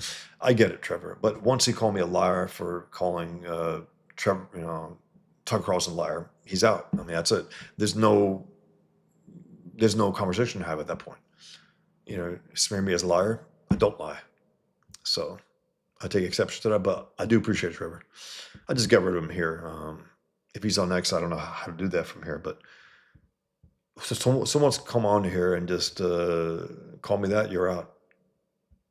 There's no goodwill there. It's just you're looking to lie about something by calling me liar. It's your lies, bitch. Whatever his name was, I'm glad he's out. But thanks, Trevor. Beerwolf says, okay, sorry. I'm going to go. Mikey gets, I'm always drinking beer. Tim, my personality doesn't change. I hate when people use that excuse. I don't think you hate them. There's no reason to apologize, dude. That's right. Look, I didn't kick, Timotheus because he alluded to the idea of, about Israel, this and that. I don't know exactly where he stands. He wasn't explicit about it. The other guy called me a liar for calling the lying Tucker Carlson liar. You're out, bitch. There's no value there. Zero. And also, you're a stranger here. You're just looking to spread some bullshit here. So, out. Um, when I do drink, I like my Guinness. I like my red wine and my Guinness. Rarely drink, but when I'm with a friend, dinner here and there, and certain times, um, definitely like that. Sesame Street Pride Month and your pick of H&M kissing. What about it? OB Ravioli. I think it's hilarious drawing Hitler and Muhammad swapping spit, and calling it Jew haters in love. I think it's funny within a bloody heart.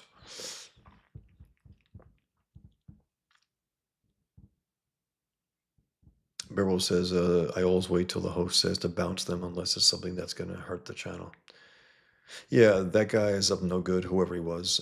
Again, up no good. Just he's spreading lies by calling me liar.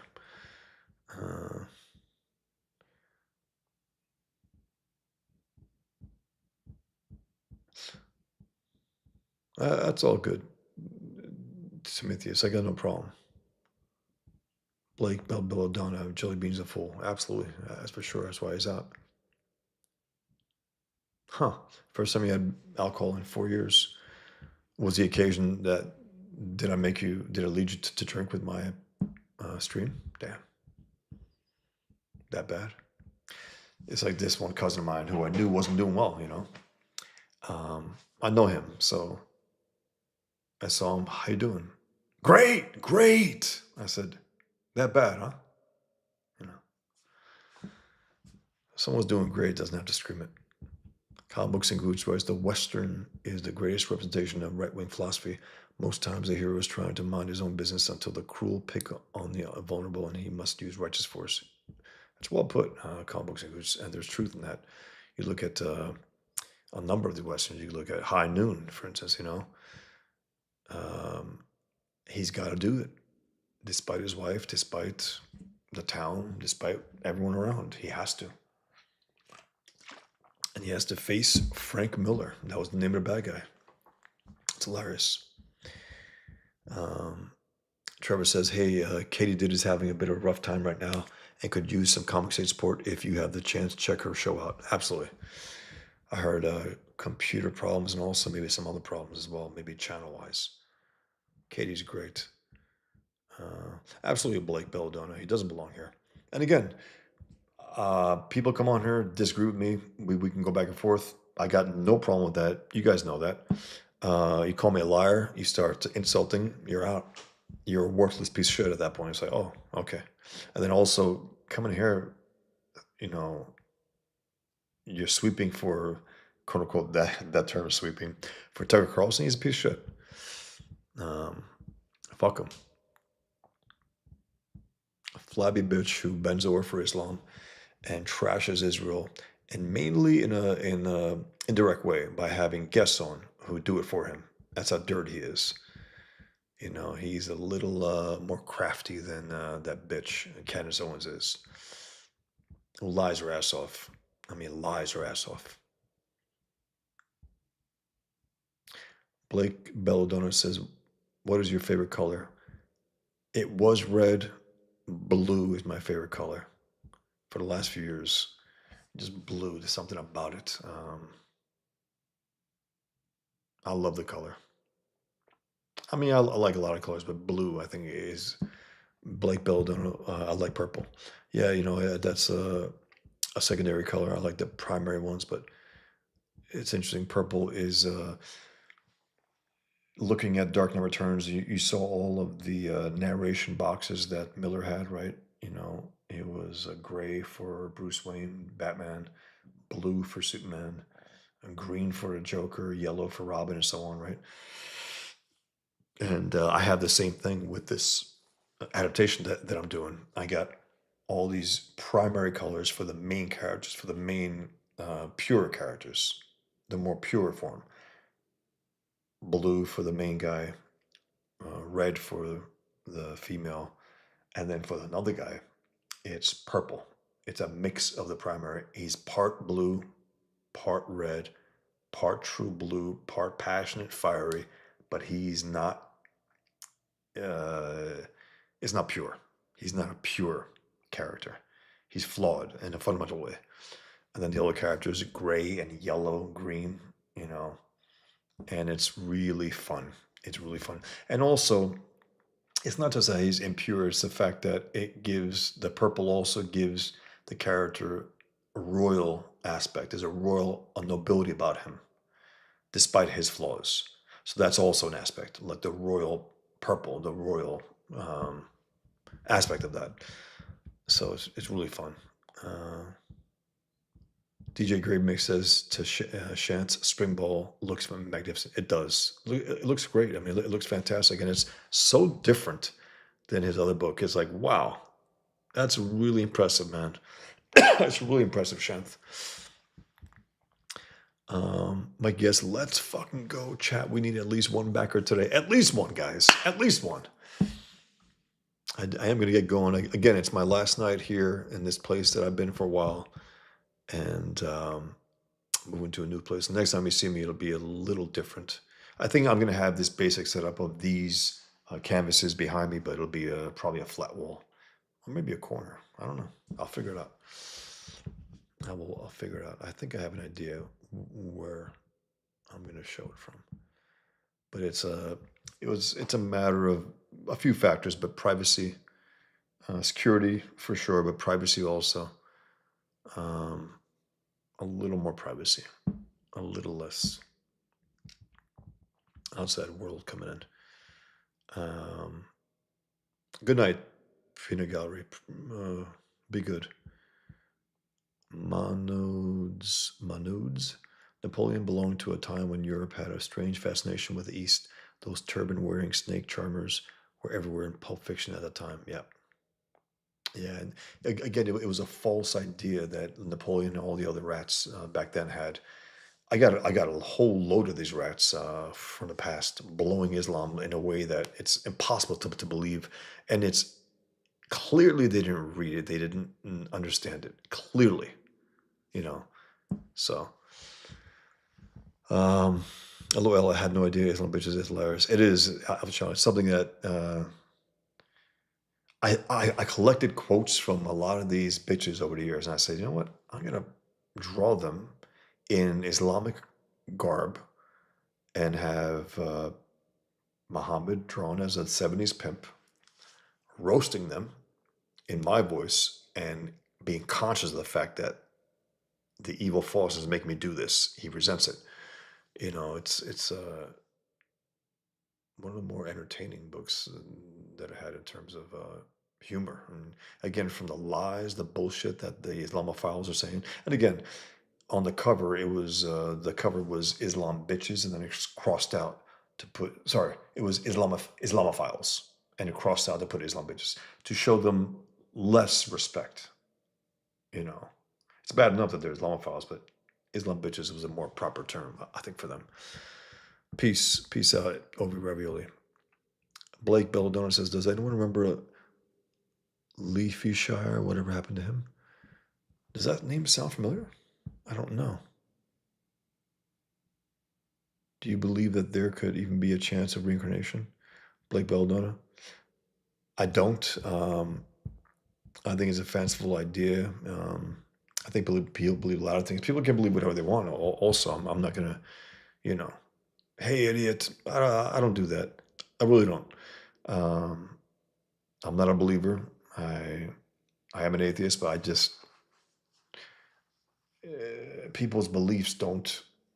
I don't feel compelled to try to make people atheists. I don't care for that. It's not my thing. I'm not a militant atheist. I'm not. And I know personally speaking, there are religious people who are great, religious people who are pieces of shit. I know there are atheists who are great and atheists who are pieces of shit, immoral scumbags, and so on. So I gotta say, in terms of behavior, doesn't say much. It doesn't. I know Christians who are pieces of shit. I know Muslims who are decent in the behavior that they.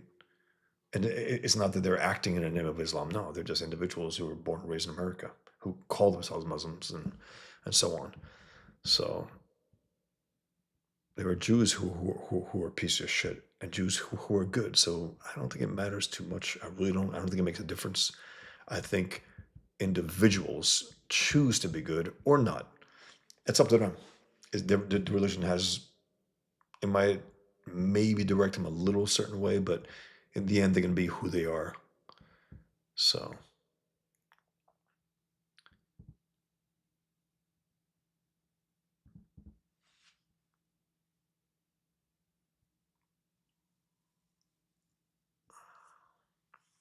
get into a conversation here about the afterlife, which I can't really relate to. Excuse me.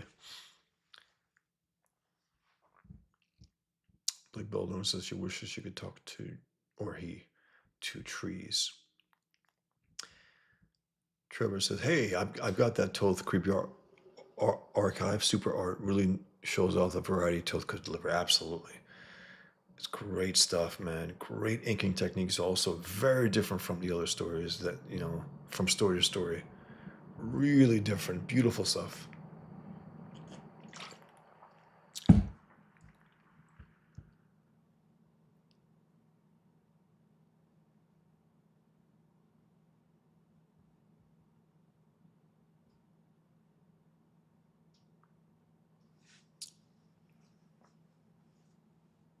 Sorry, guys. I'm just reading a lot last few.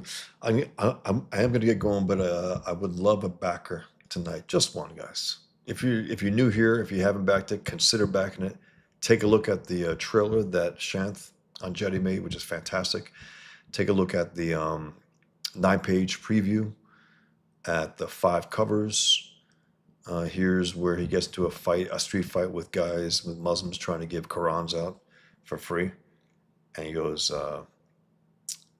He goes, a gift should have at least some value, you know? Uh, and then he mentions that he watched the pigskin. And he's like, oh, catches him off guard. And then the guy pulls a knife and he pulls the Quran. He goes, okay, weapon it is. So he's used the Quran as a weapon against the guy. Pops him in the head. And this is a first image of Pigman. And if you see this page here, I designed it here. It's an X design. An X, if you notice. The big bad jihadists get smaller and smaller and smaller the bigger Pigman gets. They're scared shit. And then you get a little close up look. You only get to see him in full glory a few pages later. Because here is just like a silhouette type, a beast, which is what they call him. Because again, they don't want the word even pig to leave their lips. They call him the beast. They dehumanize them, but also they don't want to use the actual pig.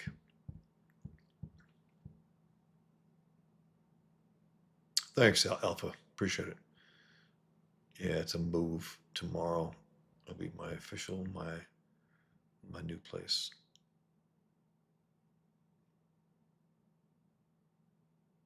All right, guys. Thanks for being here, guys. Appreciate it. Thanks for showing up, Shanth. Always nice to have you here. Um,